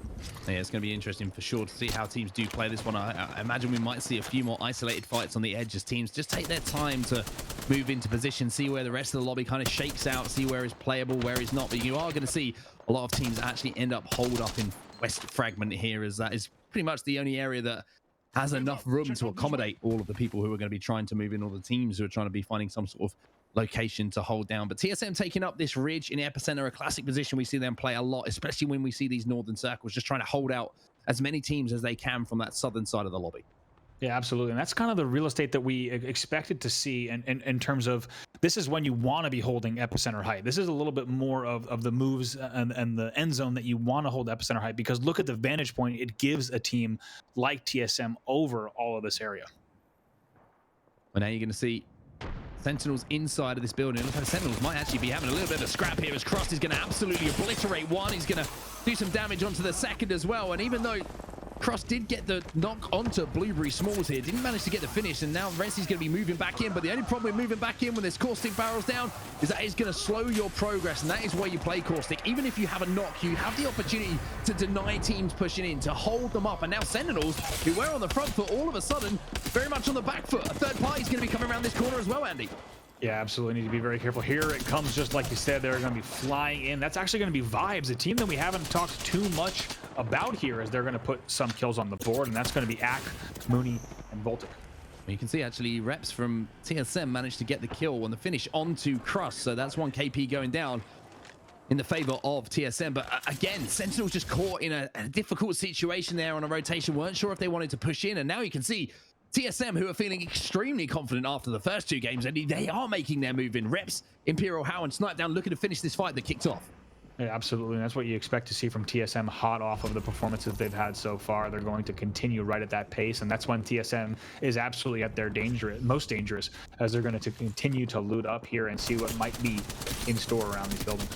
These shots from Vibes are absolutely superb from the balcony, just raining down onto the cafe inside of West Fragment. Unfortunately for Mooney, didn't manage to get the finish there onto that player, and they managed to escape. But a little bit of an exchange here of attachments to go onto that Spitfire is going to give him a little bit more range than the one time. He's going to have the 1-2 now to just double his distance that he can be a little bit more accurate from. But again, we're seeing the importance of Caustic still at this time for teams who want to play inside of buildings, who want to try and play a little bit slower. If you can, even if you get knocked, Andy, you have the ability to get players back up on their feet. Absolutely. We're starting to see a little bit more Spitfire. To be honest, the first two games, given the Spitfire's prevalence right now, we saw a little bit less Spitfire than I would have expected to see so far. Maybe just how the cards fell, but not surprising to see more of it here in this third game. Certainly a weapon that right now, given where it sits in the meta and recent buffs, that has just been mowing, whether you're watching competitive or ranked or anything. You're going to see a whole lot of Spitfire action and seeing a little bit more here as we take a look here. Those three teams, HRN, Sentinels, and Cool Cats, especially for the likes of Sentinels and HRN, not the place that they wanted to exit in our third game. You can see Space Station Gaming, who haven't had the greatest of starts. They're right at the north side of the map at the moment, and they could potentially be sandwiched in this tunnel. You can see that Zeratricky's team are moving up behind. NRG inside of that building just to the west, as I get my compass out and put it firmly on my desk to work out where they were. They're in the building just to the west of where that train station is going to be. So they're going to be overlooking where they believe that finishing circle will be moving. CLG inside of Survey Camp as well. So both teams in very comfortable positions, you would say, but SSG having to be forced now to make that rotation through a Giddy bombardment as well. And it looks like they are not going to be let in without a little bit of resistance here. Absolutely not. They are forced to bubble, going to be forced to heal as well, and they're going to be exposed from several angles. Looks like at least two teams engaging with them. They are going to go flying right in. Yeah, this is aggression coming in. You can see maybe there's a third party opportunity for them, but unfortunately for Clarify, he gets dropped almost immediately, and now Outcast Gaming then defeated, who is the last player alive, trying to get the finish to maybe get the armor swap off and at least guarantee 1 KP will be taken down. But the north side of World's Edge, all of a sudden things were kicking off, and speaking of north side, it's west side who are moving in and finishing off those kills. Yeah, absolutely. They're going to fly in. They are the fourth party into that, and like you said, that was the definition of aggression. I don't think we were expecting to see that Octane pad fly out and a full yeet straight into the action, but yeet is what we saw, as Westside taking a little bit of damage once again there. They're going to have to be careful as we take a look at a little bit of this height now that the guys on bottom 20 are holding. Once again, bottom 20 in second place right now. Really great performance across the first two games from them. Yeah, very strong start from them. A long way to go, of course, but certainly something that will just give that confidence a little bit of a boost for the three players, as we see Zeratricky and Mr. Hakulo trying to make their way inside of the safe zone now, having managed to pick up all of that loot that was down. So they'll have plenty of meds to work with, plenty of ammo, all of the things that you need to succeed in a team fight. And it looks like at the moment, Muffins might actually be trying to chase down one more player who might have scurried away just in the distance. But you can see a lot of teams making the bet here that it will be finishing around Survey. So real estate being taken up very, very quickly here. And there was actually a player who's managed to sneak away. We got a first rat cam of GLL Spring. I mean, GLL Masters Spring. I mean, it's been a while, but we're here. It really has been a while. You have poems prepared? No, not this time. I'll be honest. I don't either. When it comes to poetry. Yeah, I don't either. We'll such a last year thing anyway, wasn't it? You know what I mean? Sure, we'll focus on the game. I guess it's cool to focus on the gameplay these days. We do want to note, you do see Muffins taking a route all the way up top around Rain Tunnel. Actually, right on your screen here, MST is actually the team that's going to be right on your screen, awaiting for a push like that. So right around Rain Tunnel is going to get pretty busy here, as it's all the way up north on Survey.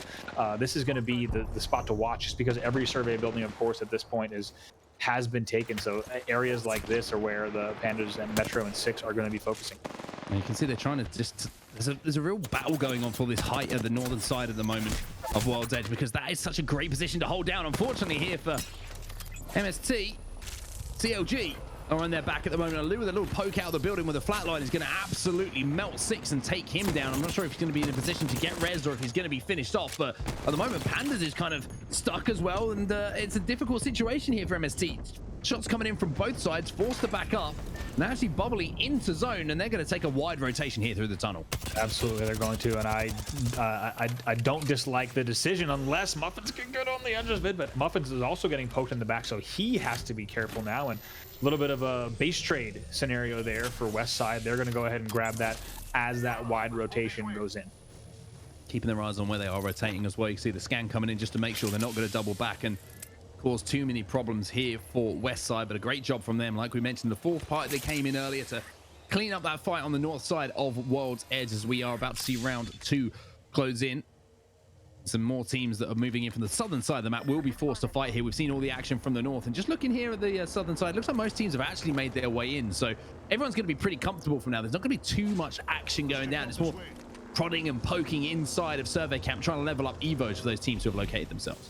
Certainly, yeah, and you have to take a look there. Take a look just at NRG still holding that southernmost point of this, or you could say the northwesternmost point of epicenter as well. Keep in mind, they do also have players that are pushing across there in terms of all the PB sandwiches that are pushing just south of them. So we'll keep an eye on that. But West Side, once again, back in the tunnel.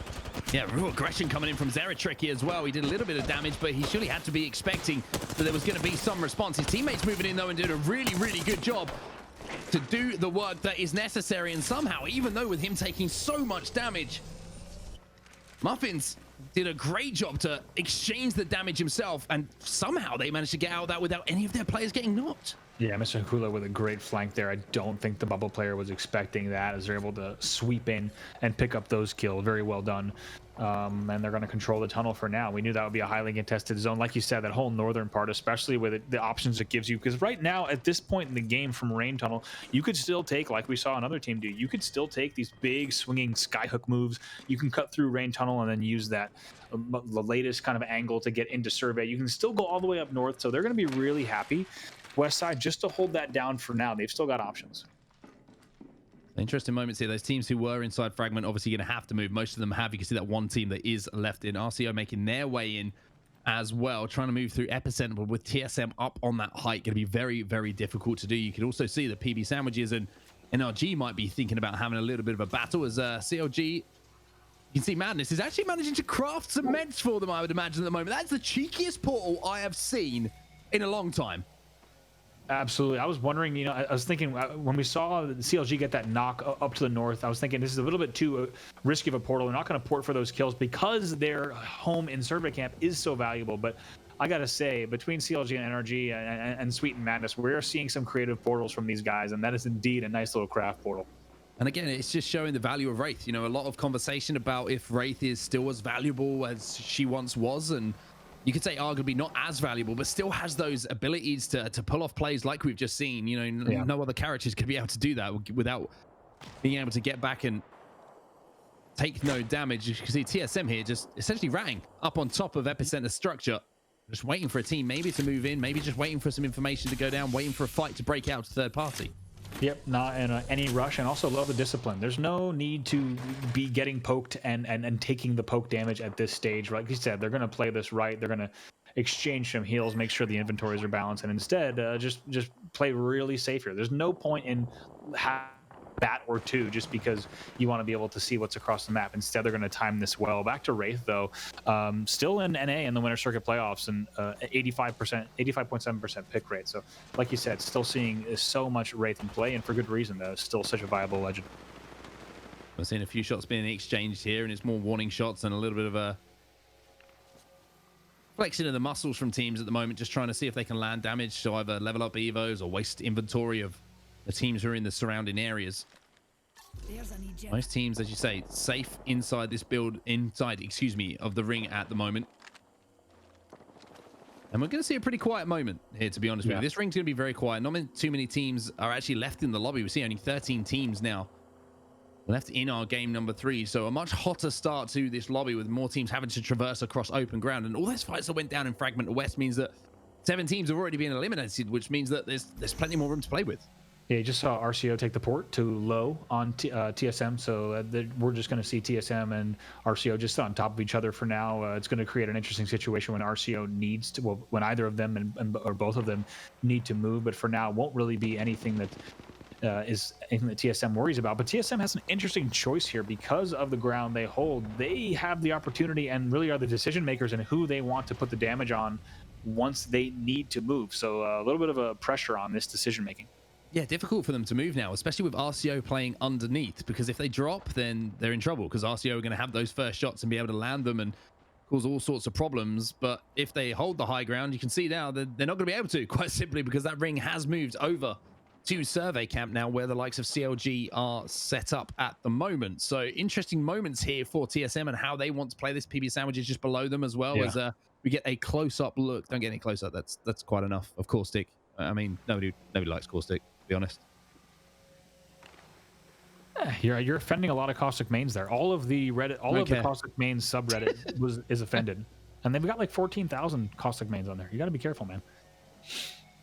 I like to make enemies. Anyway, back to TSM and the moves that they're going to have to make. RCO underneath them is going to certainly be an interesting few moments here, and a really big few moments in this game number 3 to see how they play. RCO, wouldn't be surprised to see them make that move. They have actually made a move outside now, trying to use those structures, that building structure just underneath, to try and avoid any damage, but also doing a good job here. You can see where they're looking. They're trying to hold out TSM. They know that TSM have to drop down at some point, have to rotate. And by getting ahead of them on that rotation, they've made TSM's job so hard now. Yeah, they really have. Like we said, TSM, they had a lot of options, but now with RCO's move, you saw PB Sandwiches go west. You actually saw Smooth Bananas go northeast. They actually took the route closer to Refinery all the way outside. So it's now TSM have kind of put themselves in an interesting place here, with Vibes also playing low as well.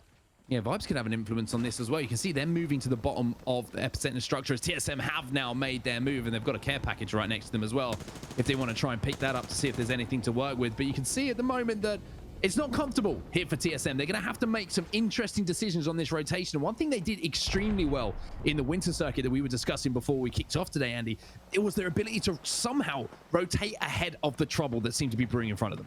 Absolutely, and had TSM stayed up top there and held longer, I think they would have found themselves eventually in that trouble. But instead, they want to be the decision makers. They want to be the playmakers here. But here's bottom 20, our second place team, in trouble.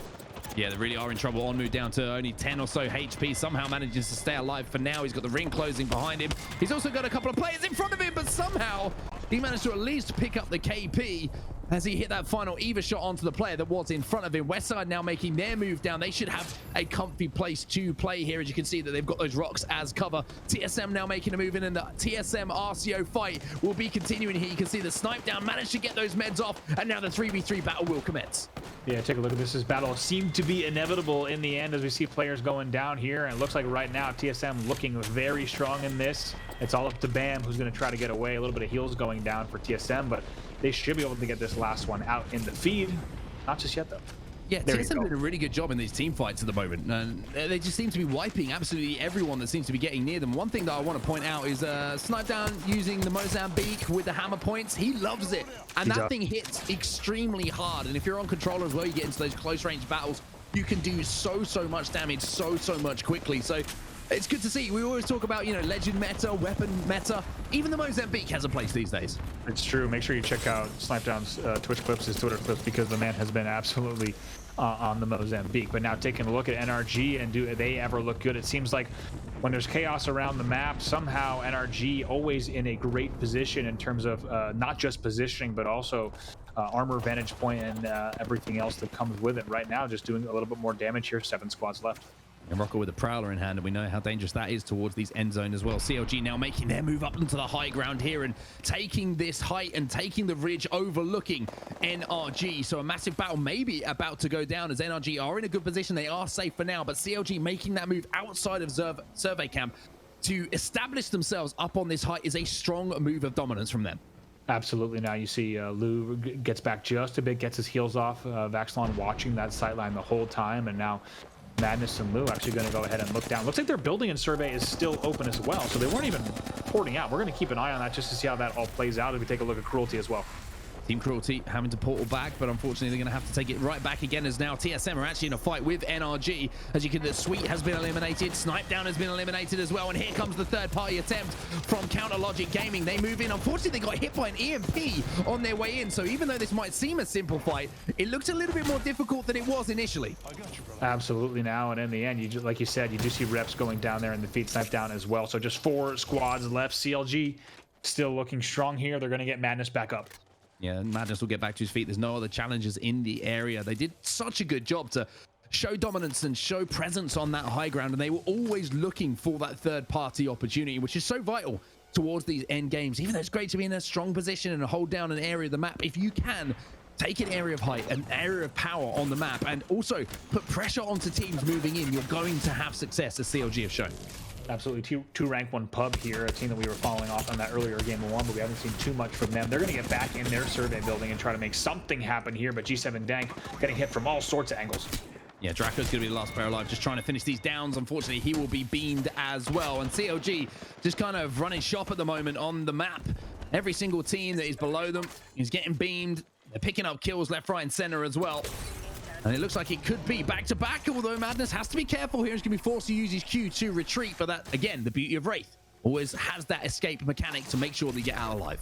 Oh, man, does it ever feel like that Q is forever compared to how long it used to be? Madness has to just jump around there.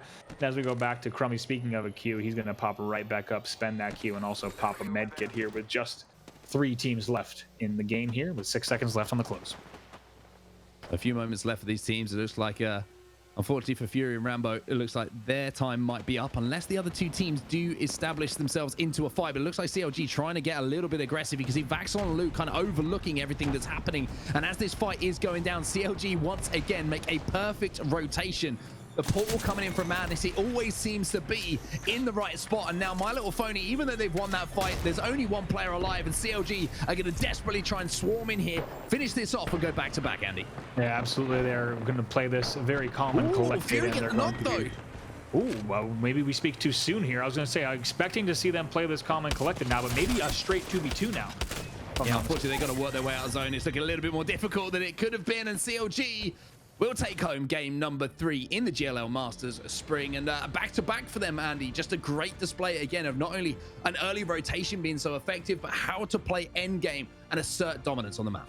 Yeah, absolutely, and then that's exactly what they did. And like you said, even the little things, right? With you saw Madness there porting out to be able to craft and then bring a few heals and goodies back from the shop. And in the end, CLG, as we take a look at a few highlights, they back-to-back, and they do it quick. Keep in mind, with this many talented teams in the lobby, pulling off something like a back-to-back here with the likes of TSM, NRG, HRN, CLG, Sentinels, SSG, the list goes on. This is a very, very stacked semifinal lobby. So to win 2 back-to-back this early on is a pretty big statement. Oh, 100%. And we were talking about how, at the very highest level now of North America competitive Apex, when you get to those finals lobbies, it feels like any one of 12, 13, 14, 15 teams can actually take home the title. And we've seen multiple winners of all of these major tournaments that we've had in the ALGS recently. It just seems to be who's hot on the day. And the wonderful thing about this is we're going to know who is in the best form at the end after these 12 games over the next 2 days. But final moments there, CLG do take home the win, although it got a little bit shaky towards the end as they did lose 1 player in that fight. But I mean, the team unfortunately trapped inside had to make their way through ring, and The door was the only exit, and it was being watched by either 8. Yeah, I was gonna say it's hard enough to push out of a building where a ring is closing up into CLG. It's even harder when you got death boxes stacked too high and you have to kind of awkwardly crouch hop your way through them. That was not going to happen. But in the end, like you said, CLG with the back to back, and things are going to start to get interesting here because CLG is going to, with all the points that they just stole, they're kind of starting to starve the lobby of points that teams like PB Sandwiches, Cruelty, etc. But even bottom 20 are looking for at this stage. So things are going to get interesting here, and they certainly CLG made it pretty difficult for the rest of the lobby. It's going to be interesting. It's a great point you make as well with the points being stolen away, especially for those teams who are looking to get into that top 10 with not too many points available. 1 or 2 points could be the difference when we get to the end of the semi-finals tomorrow. But for now, we finished game number 2. Game number 3 is just around the corner. We're going to go for a quick break. Don't go anywhere. Welcome back, everybody. I've got to own up. I mean, Andy did quite rightly correct me in the break there by reminding me that we've had 3 games of Apex Legends already gone. It's gone by quickly, is my point, okay? It felt like we'd only had 2, but we've had 3, okay? We had TSM win game 1. We had CLG go back-to-back. Now it's game 4. We're past 3 games. It's now 4. Thank you, Andy. I appreciate it. That's why you're here. That is why. They actually told me, they said, hey, we don't really need you to cast this event. Onset just tends to mess up the numbers a lot. So if you could just spot him on that, that'd be great. It really is so true, Yeah. and you know that better than anyone when it comes to numbers. Speaking of numbers, let's take a look at the scores from our game number 3 and see who came out on top. We know that CLG obviously took home first place, and they picked up 5 kills along the way, but not a huge amount of kills for them. More about positioning for them in that game, Andy. Yeah, I mean, they're going to be happy with that regardless. But like you said, 5 kills there. They're going to be pretty pleased, but nothing like a blowout game like we've seen from them. 17 points though, very, very happy. Cruelty stepping up, and a team that we've talked about throughout the day that we are expecting to see good things from. That's Scissors, Crummy, and Oi Senpai.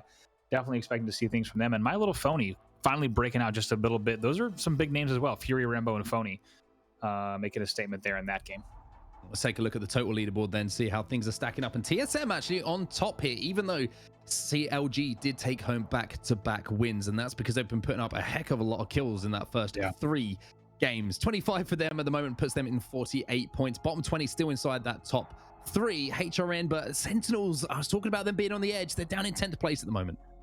I would need someone like Keno or someone like Sing Labs or some stats master from the Apex community, but how many times has a team that is on the receiving end of not winning both games? For example, Counterlogic Gaming winning 2 games, however they're not leading. The fact that a separate team is leading after not winning 2 out of 3 is pretty wild. An 8-point lead. So like you said, Onset, to have 25 kills like that, to have 48 points in first place when the second place team has won 2 of those games, that's a big statement from TSM.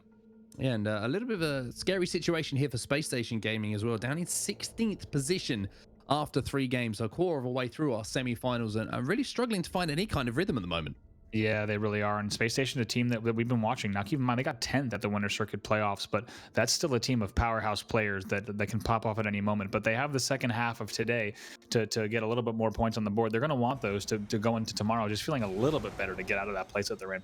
Yeah, they do land right on the western side of the map as well, so maybe those first 3 games not quite to their liking as far as ring location is concerned. 2 very eastern circles and then 1 to the north, almost completely opposite to what we did see at the playoffs. So we have to see if anything's gonna be mixing up here, but we're gonna jump on board with Counterlogic Gaming to start off with here, and no argument for me. Back-to-back winners of our last 2 games. They're looking really strong, Ed. Yeah, absolutely. They've had Skyhook. Not only have they been dropping there, of course, all day, but also their ALGS Winter Circuit playoffs drop as well, where they saw a pretty good performance there. Like we said, 4th place for them in the Winter Circuit playoffs. Looking to do even better here. Right now, sitting in 2nd after back-to-back wins. Very good momentum for them. They want to finish the day strong. Yeah, they do indeed, and I'm sure that they will want to keep that momentum going and that consistency. Hey, what's up, Pathfinder? How you doing? Hey, it's Pathfinder. That was a nice little look at him, wasn't it? Hey, yeah, and a nice little hello you know from what? Path, It just puts a smile on my face, Pathfinder. He's a good guy. He really is. Well, we're going to have a look at this circle now, and you can see another eastern circle, excuse me. This one down on the south, though. So for some of those teams who are on the western side of the map, they might have a little bit more of an opportunity as we see a history repeating. Actually, no, not a history repeating itself. We're going to see a fight actually here at Geyser going down, and those shots from the scout are going to be absolute beams, and that is going to be 1 squad already eliminated from the lobby. Once again, interesting to see that I feel like one team maybe hasn't found their home yet, and is constantly changing up their drop spot where they... It is. It's an interesting one. It's exactly what it is Buff Pathfinder, who we've been tracking, who have been on the unfortunate receiving end of a lot of those battles and those early knocks. And then you're exactly right on. So that's the team it is. It's Buff Pathfinder, Raze, Bursty, and iCaps that are still trying to find out exactly where they can drop. And unfortunately, they are hearing seats taken time and time again, and as they will be the first team to exit. But talk about a long road for the likes of CLG, for the likes of Westside. They've got to come all the way down here. And I'm starting to believe the conspiracy theory on set that you brought earlier, because here we are with this many matches down. And after an entirely Western ALGS Winter Circuit playoffs, we are now seeing an entirely Eastern GLL Masters Spring semifinal. And we are going to go East once again now, but for the first time to the Southeast.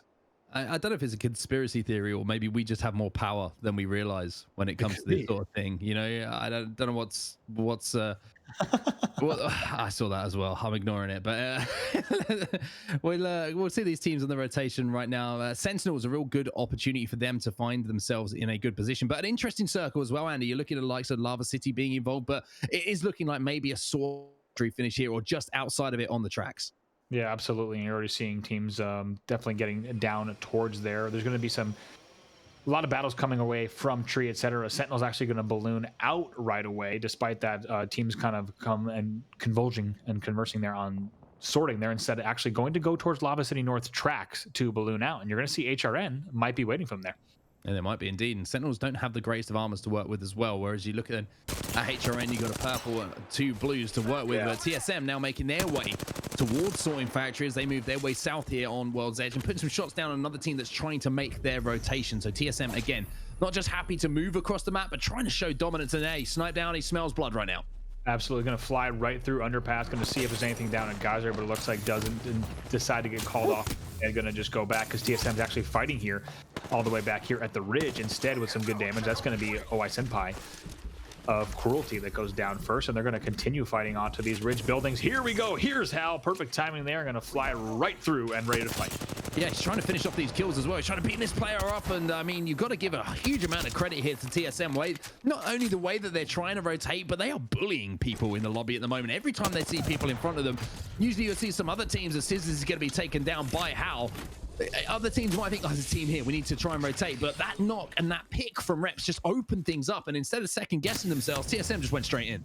Absolutely. That's what you love to see. And to be honest, it's during different seasons, different phases of professional Apex, we've seen that. Early days TSM, early days Sentinels, we saw that when Complexity was one of the only teams, or the only team running Bloodhound. We saw that bullying teams, and nice to see TSM playing so confident here in the semifinals.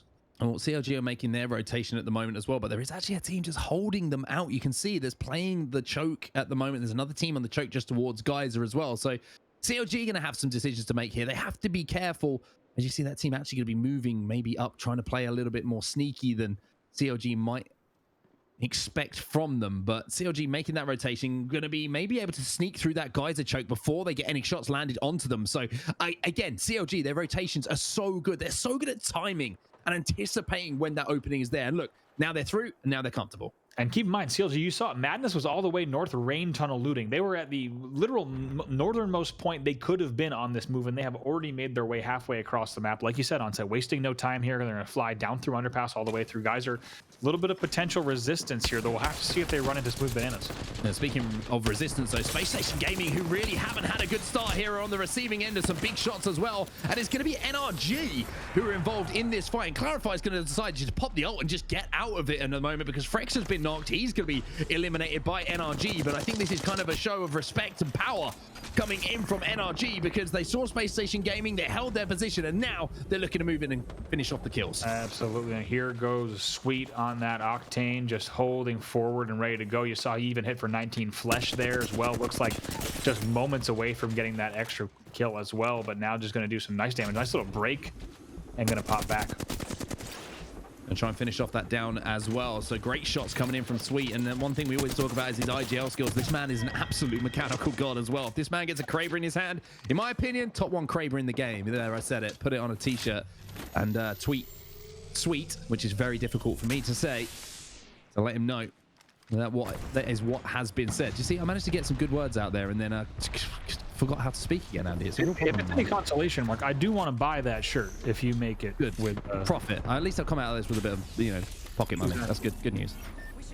Taking a look here at CLG, and Geyser, once again, they have made that move, and like we said, they wasted no time coming all the way from Skyhook and beat teams that actually dropped much closer to this final zone into Geyser. Now they're not gonna want to spend too much time here on this outer edge on set. You can expect that CLG will want to move a little bit faster. I think one thing that CLG are aware of, though, is there's multiple teams in this area. So CLG playing very quiet, very sneaky.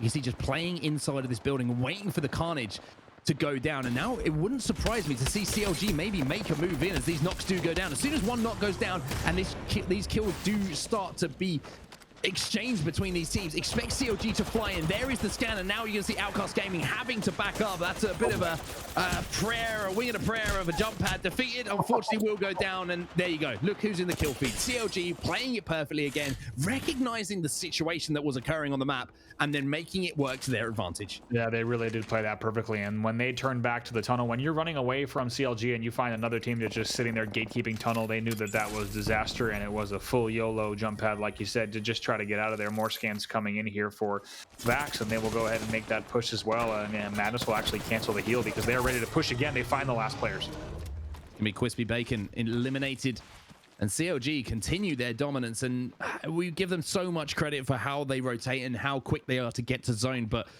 it's not like they don't know how to play edge as well, and this is a great example of it. I think every single team now who is at the top of Apex Legends in the competitive scene in all regions, you can't be a one-dimensional team anymore, and the ones who have managed to evolve their game to be able to play different situations are the ones that have that consistent success. Yeah, man, do they look great so far, coming off of back-to-back wins. And then you said it perfectly on. So they're going to play that slow. They're going to get into Geyser. They're going to get the lay of the land. And then once that first damage went in, once the proper opener went in, they went ahead, wasted no time, and played that so perfectly. You even see getting those last two kills. If you just catch these small little details, Madness was popping a bat, but the second the call was made to push on that cargo crate, you see him cancel the heal. They fly right in together. So they're right on the same page, and really impressed with what we're seeing from CLG so far. Let's take a look here. Perfect timing there on the observers to take a look at exactly what Lava City's looking like here as we take a look at Sentinels holding height. Yeah, Sentinels are holding height, but there was a fight maybe going down in the tunnel, the vault tunnel between NRG, and I didn't quite catch who the other team was. It might have been RCO, who were trying to kind of fight for that tunnel and see who could hold it. As NRG now make their move in. Great work from the observing team again. And look at this. Sweet once again with the opening. The flatline in hand. Sweet gets two. It's Nando and Bam are taken out. And Sweet at the moment just seems to be playing like a man possessed. He absolutely is. He's not waiting around at all. Just flying in with that octane that you expect a player like Sweet to be able to do here as we take a look once again back at Sentinels. They're going to keep things slowed down, but know that the area around Lava City is going to get a lot more busy and a lot hotter as they're going to continue to see teams converge on this area. Sentinel in the hands of Retzi as well. So a couple of shots with that as we saw him actually pick up 1 KP just a few moments ago. I'm going to be able to level up those Evos nice and quickly. Only 118 points for him to get that up to a purple. With NRG poking that corner as well, they would have been given the information with that shot from Retzi that he'll be overlooking as well. So even with that information, look what NRG have done. Immediately decided to have a little poke, see who's up there, and the information that was Retzi as well shows them that the Sentinels are the team on top of this building. So they've rotated away. They've played it smart. They aren't showing. They aren't pokey. They're probably going to rotate round to the north now and play from, round to the south, of World's Edge and rotate in towards Lava City that way. Right, and that's going to give them a lot of free space to play with. Just if you take a look at kind of that North Dome area, there's not a ton of cover, but it does offer them a lot of routes and a lot of ways into Lava City in terms of just the terrain they want to take, and then they're going to have new options for which building in Lava City they might want to go for. But great point on set about that scout. They're going to get a quick peek. They're going to see that it's Sentinels. That's going to tell them, one, it's important to know, like you said, that it's Sentinels, and they're going to then make a decision on, do we push them based on the players? But it's also going to tell them the comp right away. It's going to give them so much information so they can get a little bit of a more informed rotation. As we actually take a look, right now they're holding tunnel, and it looks like Sweet's going to scout a bit before they make that push. And what Sweet's doing right here is clearing out the southern side of the map. He knows now that there is nobody who is rotating behind them from Dome. There's no teams there, so they can completely control that area. And if they wanted to, if these two teams who are on the west at the moment decide they can hold those teams out, they can then rotate in late while all of the other teams move in from the northern side. and they essentially have a free rotation in. So all of these things going through the mind of NRG right now, that small decision, it multiplies, right? It turns into a big play in the game, and something maybe that doesn't get pointed out to the casual viewer, how important such a micro decision can be. Absolutely. And PB Sandwich is here, I believe, with let's see, yeah, 2 rank 1 pub is going to be the battle here that we're now keeping an eye on at launch site. And we force back here.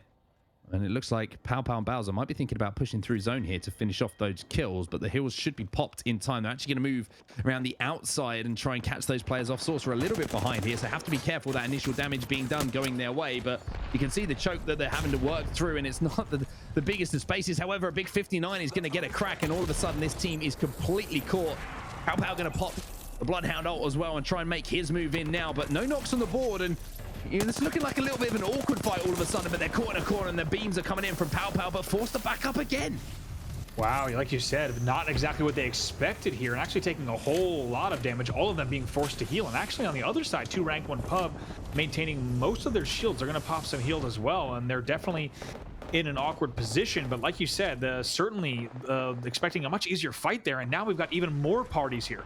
Yeah, I don't know if Muffin's meant to take that portal or not. I think he might have got dragged into it by accident and ended up going straight into the eye of the storm, so to speak, as MST now move in as well, as Pandas with the Eva 8 is going to do a fair bit of damage. Zeratricky going to be taken down. Mr. Hakula going down as well.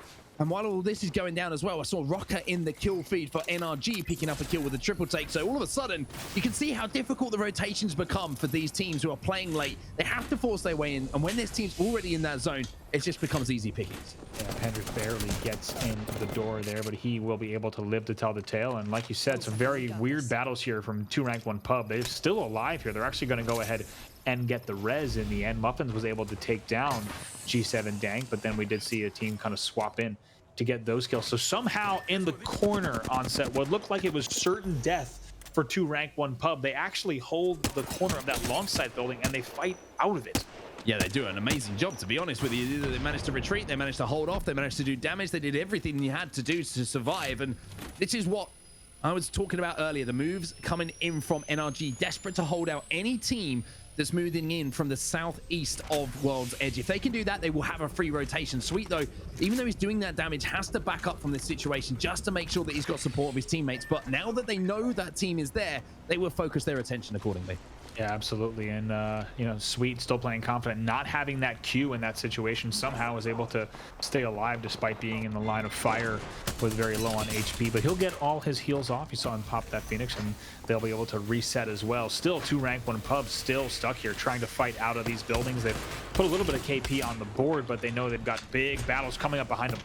Yeah, they do indeed. They managed to get one knock, and unfortunately for G7 Dank, it looks like pressure will be coming in as well. He's got the zone to contend with. He's managed to pick up the banner, I believe, of his teammate as well, but he's going to have to see if he can get those heals off quickly, because otherwise he's going to be falling to the storm, and it looks like that will be the end, unfortunately. For G7 Dank, he goes dark, and now you're going to see TSM involved in a fight here on this building.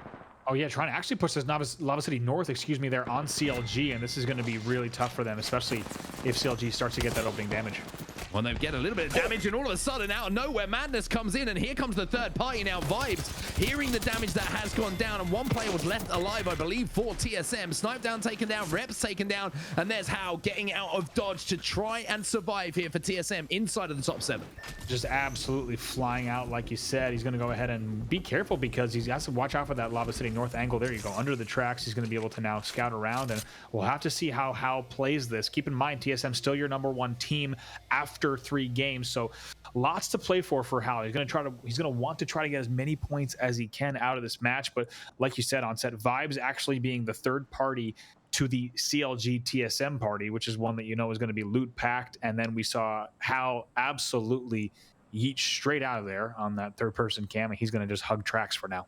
Yeah, he's going to be comfortable for now, and he also have a jump pad back up for when that next rotation has to be made. And obviously playing as Octane as well, he has the stim available to increase that speed as he tries to find his way in towards Lava City. But I mean, the wonderful thing here for TSM fans is the fact that, you know, How's got a free rotation pretty much. There's nobody on the eastern side of World's Edge right now towards Lava City, so How should be pretty comfortable. He should find somewhere to play at least. And it's kind of surprising, to be honest, that we've only got 6 teams alive at this point in the game. It's been carnage in this game. Yeah, you have to wonder what Hal does here if he just hugs tracks, or he can actually kind of hug tracks all the way down. Like you said, along the eastern side, there's no one to the east, as you can't see on this exact screen, but there is no team to the east. He could go all the way down to Lava City Station. He's got options. Sentinel still holding. You're going to see My Little Phony also kind of holding Dome right now, and then Vibes is going to be that team to the north, and NRG still cozied up and just waiting to see. Right now, just gatekeeping, wondering if a team could still rotate through here, and it's wise of them to keep an eye on their back. But at this stage, of course, they don't know this, but at this stage, it looks like there will not be any teams that are going to try to make that wide of a rotation. Certainly would be the case. When we overlook where all these teams are located at this point, you can see a TSM Imperial Hal just popping up over those tracks once more. But the game changer once again is in the hands of Sentinels. You saw it in the background there. They have a Kraber to work with. And if they can hit a couple of shots, either one knock onto NRG, that slows their rotation down. They can take a huge amount of damage, but a fight going down under the tracks here as we're inside our final few teams, and this is going to decide. That team under the tracks is in a difficult position to fight from it. Oh, they absolutely are. That's actually going to be Cool Cats. That's going to be Fine 9 that you just saw. That's down there with the appropriate tag there with Rats, as they're going to continue to rain the damage there on Ava, BVN, and Fine 9. Yeah, it should be a clear swipe for them, and you can see in the background as well that My Little Phony are overlooking all this action going down, and they should have a third-party opportunity. However, the Horizon grab lift is going to get them out for just a few moments, and My Little Phony going to be forced to actually back up and bubble. And that team looks like they might have actually managed to stay alive a little bit longer than they would have expected, as Fury has to get back into the bubble. Unfortunately for Hal, that will be TSM eliminated as the Kraber once again finds his dome. But look at this cheeky position. Do you see that Bloodhound up in the skies? I do. That is a spot and a half, as you said. We have to see. Maybe the obs have the feed on exactly how Hal got caught out. We'll keep an eye on that as he was on the receiving end. But that will be it for TSM, like you said. But right now, My Little Phony going to try to drop off the tracks too. The Sentinels in a great position to win this game. Is this dual Kraber? This could be a massive moment for them. If Sentinels can hit a shot, then all of a sudden things could change. You're right. It's dual Kraber. Dual Kraber action. This is what we signed up for. Don't both miss. Make sure you both hit. Oh, a little poke there from the Gibby. Only one bullet to work with here for Crush, though. So even though it's dual Kraber just for 2 moments or so, yeah, still what you want to see. The line. Oh, and it doesn't matter if he's got 1 bullet because he makes it work. Beautiful little shot there. That's going to force them back even further there. NRG still trying to make something happen from that sight line, and it seems like it was an inevitable battle on set. We talked about how they had known that Sentinels was the team that's up top, and they got that info a long time ago, and it's still the battle that they have to take on. Yeah, NRG should manage to get that player back up, but what a shot that was. I mean, just absolutely ripped the head off.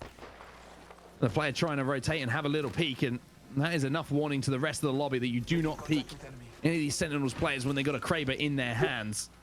Looks like Sunox just saw maybe some cankles coming into that building and is going to be aware that a team could be low behind them. So the Team Horizon in up on them as well, and all of a sudden things are looking bad for Sentinels. Senox got caught off guard by that Horizon Q, and it's Vibes, who have been the ultimate third-party team so far, who come in and look to wipe Sentinels, and that is going to give the opening to the team below now to move in. Oh man, Vibes in a tough spot too as well. Needs to be careful. We'll see if Mooney he actually falls off a height. Not sure if he meant to fall off a height, but now NRG comes flying in as well. NRG doing such a good job in this game to bide their time, to pick the moment to push and to execute on what they've been looking to do for this entire game. Now there's going to be another Horizon queue up. The beams are going to be coming in from Sweet once more. He's going to be forced to retreat on the Octane, and NRG survive here as we find ourselves with our final 3 teams remaining. And like you said, NRG just waiting for that moment, and something like an absolute chaos Horizon Q is what brought that action and that opportunity for NRG as they go flying up to height. They also get all players back up, and they're going to get their heels off now as we take a look at exactly what this building structure looks like. All right, so we've got a few moments of calm, as we can see. Fury and Rambo still alive. Mooney and Ak on that second level as well. So I believe it's a 2v2v3 with NRG, the team with 3 players alive here.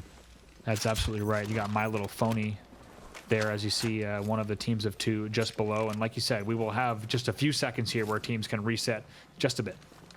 One thing that NRG will have to do is drop off of this high ground at some point to make their way towards zone. And they're very, very good at that rotation. The only issue for them, they don't have the Wraith to get that portal down, but they do have a jump pad to work with, and it might be a case of forcing those other teams to move first, and then hitting that jump pad as high up in the air as they can. And bobbling down and trying to use that Gibraltar to give them that artificial cover for just a few moments. But big moments here in this game. Whoever makes the smartest decisions will win this one.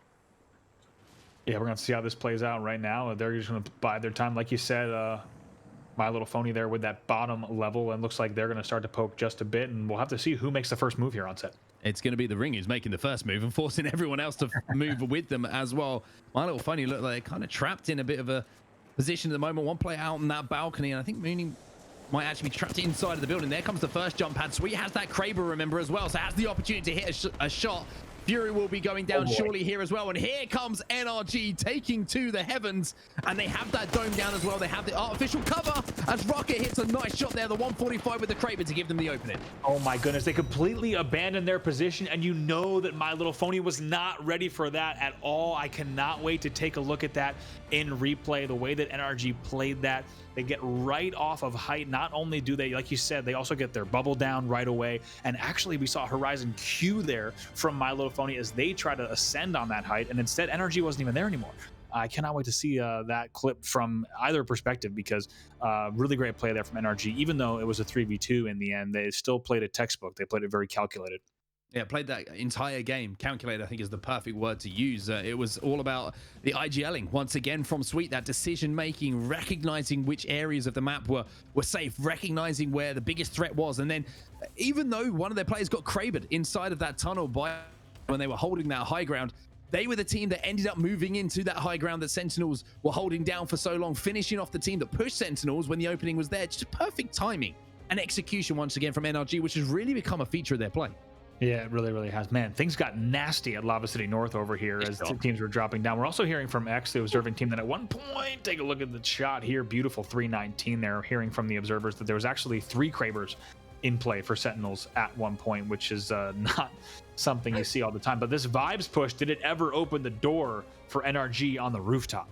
I mean, the Vice push did the damage, but you see immediately with that push going down, the NRG took the jump pad themselves, launched themselves up onto the high ground, and this was the final moments here. You see the 2 players being forced out from that low ground to move first.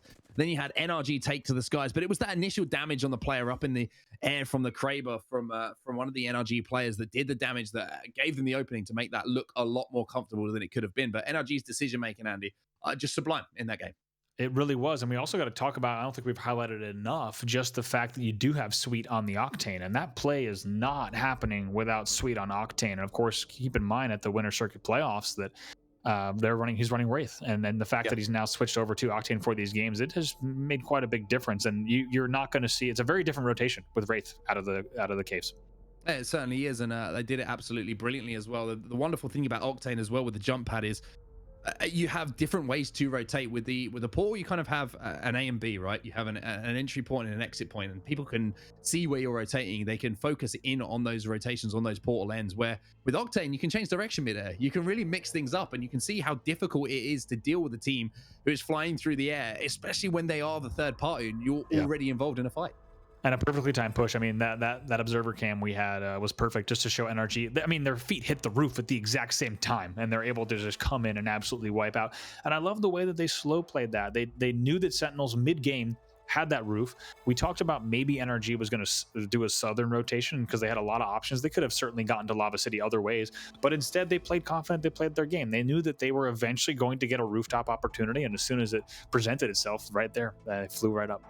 A great performance then from NRG. I mean, you just look at the names of the winners of our 4 games so far today. You have TSM, CLG, and NRG. I mean, the power in North America at the moment, Andy, is absolutely incredible to watch. It just feels like at any point one of these teams is going to pop off. Anyone can win one of these games, and we've got 2 more today to bring you. Absolutely. I mean, it's just like you said during the Winter Circuit playoffs, the power rankings of NA have shifted so much. This is no longer a 2 or a 3 team region like it was years ago in early Apex Legends. Things have really changed, and that's really showing here with even in the semifinals. I mean, this is like we said, a very stacked lobby. So to see these teams kind of duking it out here early on, we'll have to see which teams are going to come out on top, because there's still an opportunity for some of these big names to not make it through to our finals. So NRG take home game number 4. We've got 2 more games to bring you, but we're going to go for a quick break first. But when we get back, we'll have those final 2 games and a lot more action coming your way. And welcome back once again, everyone, to the GLL Masters Spring. And Andy, we've had a lot of action today, but we actually made history, I believe, in that last game. A very exciting moment for us. I think we did. Have you ever seen 3 Kravers in competitive Apex Legends on one team? I don't think. I think that is a I don't first remember for me. Yeah, it's a first for me as well. If anyone else in the chat who's watching right now has seen 3 Kravers on one team, please You're, let us know. you're Put it lying. in the chat. Let us You're know. lying. Tweet people, and you are lying. Yeah, that is true. Yeah, So you got to take a look at Red Sea's screenshot. They were having a full Kraber powwow. We caught 2 of them, and then X on the observing team did catch all 3 as well. But they were having a full-on Kraber powwow in the middle of a competitive Apex match. So that's probably something we're not going to see for a little while. That's what I would have to wager. kind of becomes one of those like competitive things, like who's actually going to hit the shot. You know what I mean? Like imagine missing. It's like, all right, you've got 3 Kravers, you drop it. If you miss a shot, like, and then you just get down to 1. That's how I'd work it. Or I'd just steal them all and not tell my teammates I had them. But let's take a look at the scores then. Let's make sure that we know what's going on after 4 games are done and dusted. And NRG, of course, taking home that last game with the 12 placement points, taking that first place home, as well as 10 kills along the way. Great decision making from them. Sentinels up in 3rd place, a little bit of a resurgence from them in that game. Number 4, TSM getting into the top 6 as well, even with How as that solo player. But looking across, a big performance coming in from Peanut Butter Sandwiches as well. But again, Space Station Gaming, a little bit of concern for them now, Andy, because, you know, we're 4 games in and yet to find any kind of rhythm. Certainly, there's a bunch of teams that we're going to cover that are outside of the top 10 right now that are teams that you would expect to be there as we take a look at the overall. And man, look at TSM still 56 over CLG's 46. That lead extends, and NRG creeping up there with that win, and now in 3rd place with 44, so biting at the heels. But one thing we should start talking about, Mark, is that 10th place, because keep in mind we're in a semifinal here, so the top 10 from each lobby will advance to the final. And we're going to keep an eye, because look at that, between 12th all the way to 8th, you've only got a 4-point difference. Even all the way to 7th, you've only got a 5-point difference. So this is dangerous territory for Sentinels, Cruelty, PB Sandwiches. They got to be careful in these last 2 games. I mean, you look at 10th to 20th. I mean, it might seem like, you know, it's a long way away as far as standings are concerned, but points-wise, that's one game. That really is one game. We've watched multiple teams put up 20-point games. So for anyone who's still in this lobby, and remember, we have a long way to go. We only have 2 games left today, but we have 6 games coming tomorrow to decide that top 10. And of course, there is another semi-final going on as well. And looking across here, Complexity in 2nd place. Dudes Night Out looking strong in 1st though, Andy. Yeah, absolutely. Very, very strong. 58 points from them. They're going to be very happy with that. Also a team that you saw at the ALGS Winter Circuit playoffs. Team Liquid's made their way up. Keep in mind, last time we looked at the leaderboard, both Liquid and Season, which we got to talk about, Liquid has made their way back up to 5th, but Season from 20th to 8th, have they ever bounced back? And that's what you expect to see with the talent that's on that roster. 100%. Solar Fide, a little bit of a slow start for them, but as we know, Solar Fide are one of the most consistent teams in North America overall. The Controller Boys really know how to get it done. Multiple championship wins for them, and had a great start to the Winter Circuit playoffs as well. Unfortunately, just kind of fell away a little bit at the end, but one of the strongest teams for sure, and it would be a complete and utter surprise to not see them make it through to the finals. But ahead of this game, I mean, NRG have always been in that conversation. CLG, TSM, all having phenomenal performances now. And I talk about it a lot, but the consistency of these teams at the top level of North American Apex right now, it's a great illustration of it, because every single time we seem to jump on board with one of these teams, they're just making the right decisions at the right moments. Yeah, absolutely. It really seems like you said, it comes down to big decisions that are the difference makers for these teams. And we've seen that time and time again, and better shot calling over time. You're just continuing to see it from more and more top teams. I think a lot of that, plus addition to like the legend variety, have been a lot of big contributing factors to why we're seeing things so tight in North America now, especially how compared to how it was at the beginning of Apex and NA. Well, we're jumping into the game. I'm going to start off with the winners of our last game, of course. NRG, our playoff champions from the Winter Circuit as well, who I was talking about how they're going from strength to strength, with it once again illustrating that point with the win in that game and moving into our top 5 teams as well as far as overall standings are concerned. And hey, I tell you what, I'm getting my tin hat at this point, Andy. At this point, you cannot tell me there is not a conspiracy going on.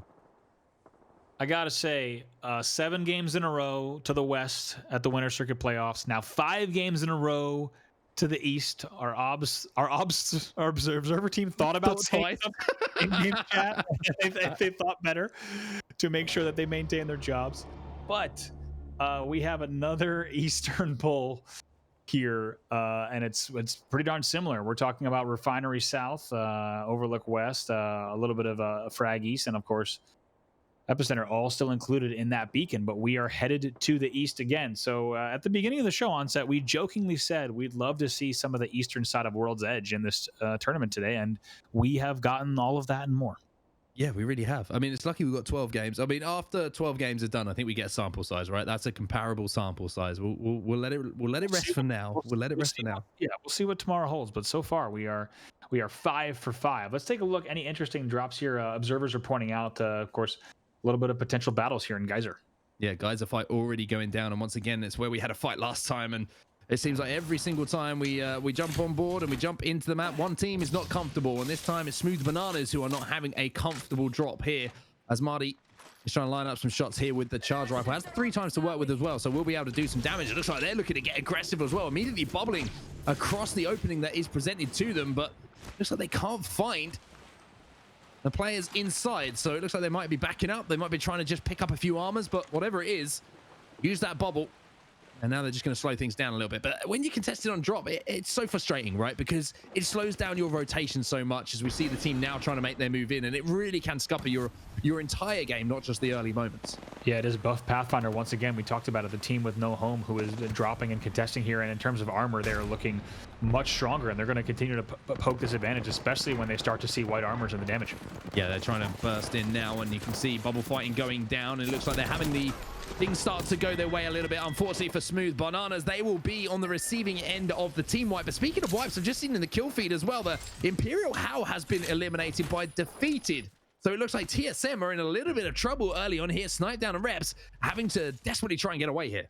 Wow, that is going to be Outcast Gaming actually getting that first full knock there on Howl. They'll take him all the way down. And like you said, it's a very precarious opening for TSM. Not what you expect to see.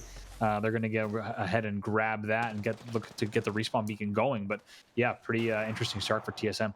Yeah, Snipedown's done a good job there in getting that banner back and managing to get out without getting scanned as well. So they're going to be escaping now, maybe looking to move down towards Epicenter for towards a refinery for a respawn opportunity away from where all these teams will be rotating into. So a little bit of a shaky start for TSM. However, they will be able to recover.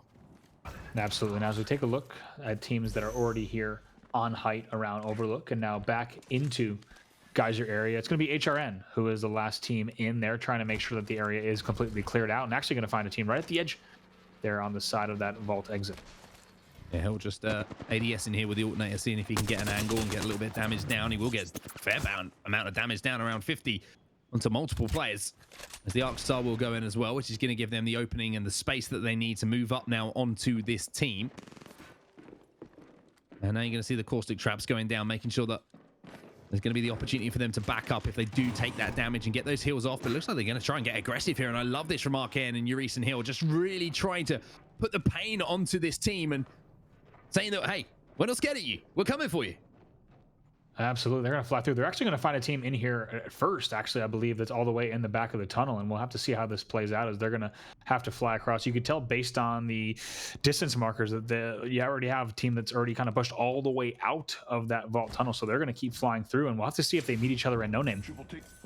The Sentinels have managed to rotate into a great position once again. Look, inside of Overlook, just surveying the area. I do believe that this is going to pull down to that train cart, though, just to the east of Epicenter on those tracks where it is usually where we see a finish in the area. So ideally you want to try and hold down that height around Epicenter instead of actually the Overlook side of the map, or if you are Overlook side of the map, you need to take the height and not actually be inside of Overlook. It's an interesting circle to try and play, especially towards those latter moments, as it's such a change in elevation for teams to try and work with.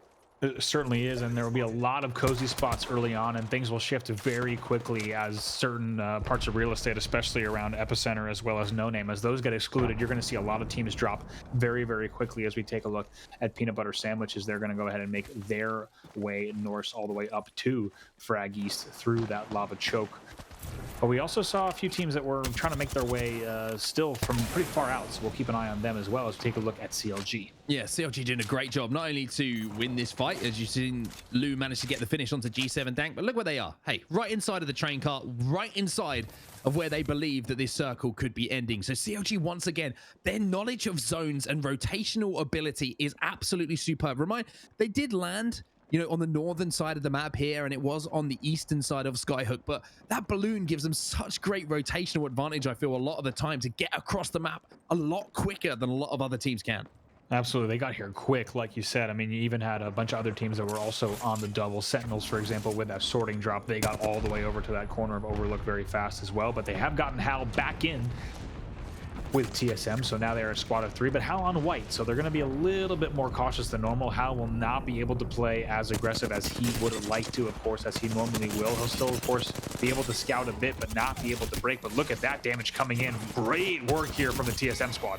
Yeah, I was about to say, you maybe think he won't play aggressive, and then he pokes out and absolutely beams 2 players, and then Snipedown comes in to clean them up. I mean, great baiting and switching there. Hal showing that even with a white armor, you can be aggressive, and there's an absolute laser beam coming out of the 301 of Snipedown. That's what he does best. Absolutely beaming people all over World's Edge, and now you can actually see CLG maybe recognizing that TSM were in that fight again and trying to be the third party and take advantage of it. And take a look at this third cam. Look at the breaks coming in as well. Players are pushing back up. Great timing there from our ops team to see exactly what TSM is up to in that corner as CLG is going to continue this push. CLG trying to move in now. Lou, you can see taking quite a lot of damage. We're going to be forced to back up here and forced to pop a battery. And now you're going to see CLG trying to get aggressive. The shot going to be missed with the Mastiff. Only 11 with a second as well. And all of a sudden, Snipedown makes him pay. Snipedown will be taken down. And now, I believe this might be a 1v1 situation. Imperial Hal on the Octane, trying to pop some heals and make this a fair fight. But he's getting beamed out of the sky at the moment. Only 30 going to land with the 301. And that will be the end here for TSM. Oh, man, and what a horrible scenario there for both the CLG side and TSM. And CLG thought maybe they could make something happen, unaware of how much action was about to follow there with the third-party opportunities and Space Station Gaming, one of the teams that's pushing in. They're actually pushing in from the north to make quick work of that battle in such an open space. It's such a dangerous place. Let's take a look now. Madness just trying to stay alive with 10 HP. He will go down. Space Station is the third party in that. CLG and TSM both knock each other out, with Space Station cleaning up the pickings. So Space Station have got a tough rotation in here. They've just managed to eliminate Hal from TSM to get that finish. They've taken down Madness as well to get the finish onto CLG. And now they've got NRG in front of them. So about a toughest run. That is the gauntlet, if ever I've seen it, as far as rotation is concerned for SM. Just little moments like that really can pick up a game for you. We talked about how they haven't had the biggest performance yet. They haven't got the points on the board they would want, but eliminating 2 powerhouse teams like that who have stolen a lot of points, away from the lobby is going to give them that opportunity to catch up now. Looks like West Side is actually going to take a more epicenter route, but you have to think that these are going to engage. Space Station is still in a little bit of open territory, but they're a little bit closer to Refinery now, so they've got a tiny bit more cover. But that's going to be an interesting battle to keep an eye on in the north. And like you said, NRG is going to have third-party opportunities over that if they want. But also just take a look at Saucer and crew that are so close and now engaging with Space Station as well. Yeah, they got to be careful. That was the position that CLG were holding down a minute ago, but you can actually see that shift from the ring. I was incorrect in my call of where it would be going, and it's actually moved towards Overlook. So it's looking like yet another Overlook finish here in our game number 5 of the day. And NRG just playing that edge. You can see Sweet and Rocker just being the scouts outside of zone. Nathan just holding down their spot inside, just trying to scout and see how many teams are around and if they can get any shots down onto anyone. SSG now making their move as well. Yeah, absolutely. Now it's going to be Saucer that's going to be holding down those train cars. Like you said, we did see CLG holding, but SSG has a good bit of height and no one to their back now. So they're going to have some decent angles over that team. The only issue is they've got that ring closing behind them, and it's starting to close right now. Mr. Hakulo has to back up and just about manages to get out of dodge here. 1 HP and a dream. The battery should be able to be popped, though, as the Gibby bubble will go down to give him a little bit of protection. But West Side in a little bit of a sticky situation. They're almost losing their Wraith player. Zeratricky having to do what he can to hold off this push. Defensive bombardment will come down, and that will create the space they're looking for. Yeah, very, very dangerous. They're perfect timing, just right on the cue to be able to get away from that there, but they're certainly not out of trouble just yet, as that bombardment's going to come down. Yeah, the bombardment's being exchanged between both teams. To be honest with you, Westside looked like they got the worst side of it, and now they're going to have to rotate away using that portal. So Westside showing great survivability here in a pretty awkward situation, being forced down into the bottom of Epicenter. But in those situations where one of your players takes damage in a straight 3v3 fight, if you get out and you manage to reset, then you've done well in that situation. Absolutely. Zeratricky taking more damage than he wanted to right after the heal. And as we saw, they're pushing down those angles. And Space Station Gaming still on the hunt there. Wing shots from Zenile trying to connect. Nothing going to connect just yet, but that's not going to stop their push as Clarify is there as well. Thermals are going to go down, and they're ready to go for more kills here. They smell blood.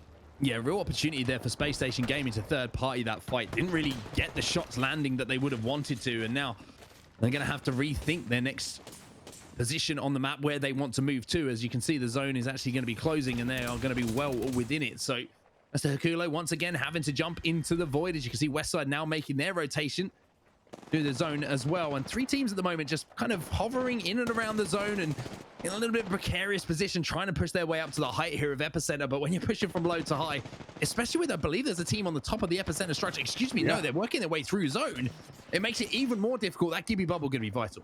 Absolutely. Not only do you have RCO here, but you have another team as well, just like you said. So this is getting really messy really quick here at Epicenter.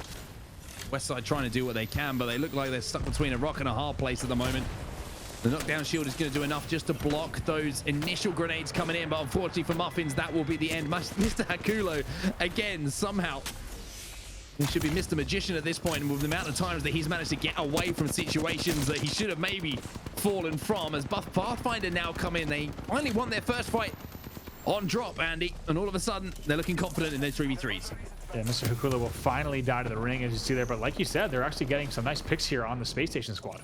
Yeah, Raze does unfortunately go down though, so even though they were looking good and they were looking to sweep in and pick up some kill points, it looks like things have turned around for them. Space Station Gaming trying to finish off a knock as well. As you can see, one player alive there from RCO, and it looks like the two players above are more than aware of that as well, as Frex will be credited with that finish. MST now in a fight as well, and all these fights going down around Epicenter, just trying to find a little way in, and it just seems like there's a lot of teams playing edge at the moment who aren't too confident maybe with their rotational skills to get inside of that zone early, so just trying to pick fights on edge. But with everyone doing that, all of a sudden it becomes a little bit of a mess. It really has, and Epicenter has become the epicenter of the mess, as it's been very difficult here. We still have another Wraith still trying to scurry away, and it's going to be MST that wants to push that. They don't want to give that one away. It's going to be finally Nando's going to be taken down of the RCO squad, so they'll loot up quick and make sure to get back outside the ring. Here we go, back over to Sweet, and on set, you asked for it. Don't let me down, Sweet. Don't let me down. With a Kraber in hand.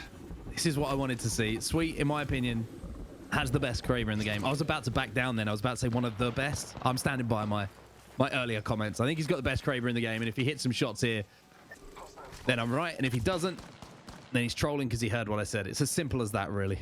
It really is. I wouldn't debate it as well, as we take once again a look at Bowser and team to see what they might be up to. Saucer and Pow Pow, of course. PB Sandwich is a team that we're expecting to see even more from throughout this tournament, so we'll see how many points they can put on the board, but they're slowly making their way up. Right now, they're okay with this height because they've got decent angles where they can angle themselves away from that zip cross that you see them actually engaging with the likes of Buff Pathfinder with from there. Need to be careful about what the overlook angles they expose themselves to, and also just in case they get flanked here, but once again, back on board with NRG. Sweet's got the Kraber in hand as well. Oh, he hits a 145 under pressure. That's why he's so good. That's why I love watching his point of view. Whenever he has that weapon in hand, he just has the ability to land body shots, to rip faces when he needs to as well. Nathan there to back him up as well with the scout.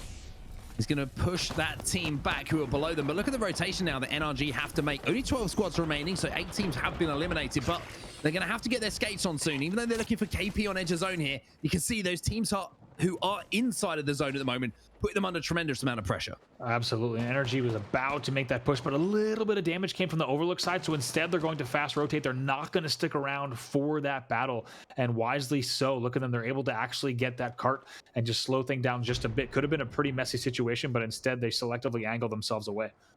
And SSG, you can see Zenile, I believe, is the only player alive here for SSG. So, again, not looking good for them. If they can squeak into the top 10, they do have a few KP, I believe, that they've managed to accrue. But, again, something we should highlight, SSG really not had The RNG, as far as the rings are concerned, had to make their way right over from the west side of the map to the east every single time so far, as Cool Cats are now inside of Overlook, but unfortunately for them, not inside of where that ring's going to be closing.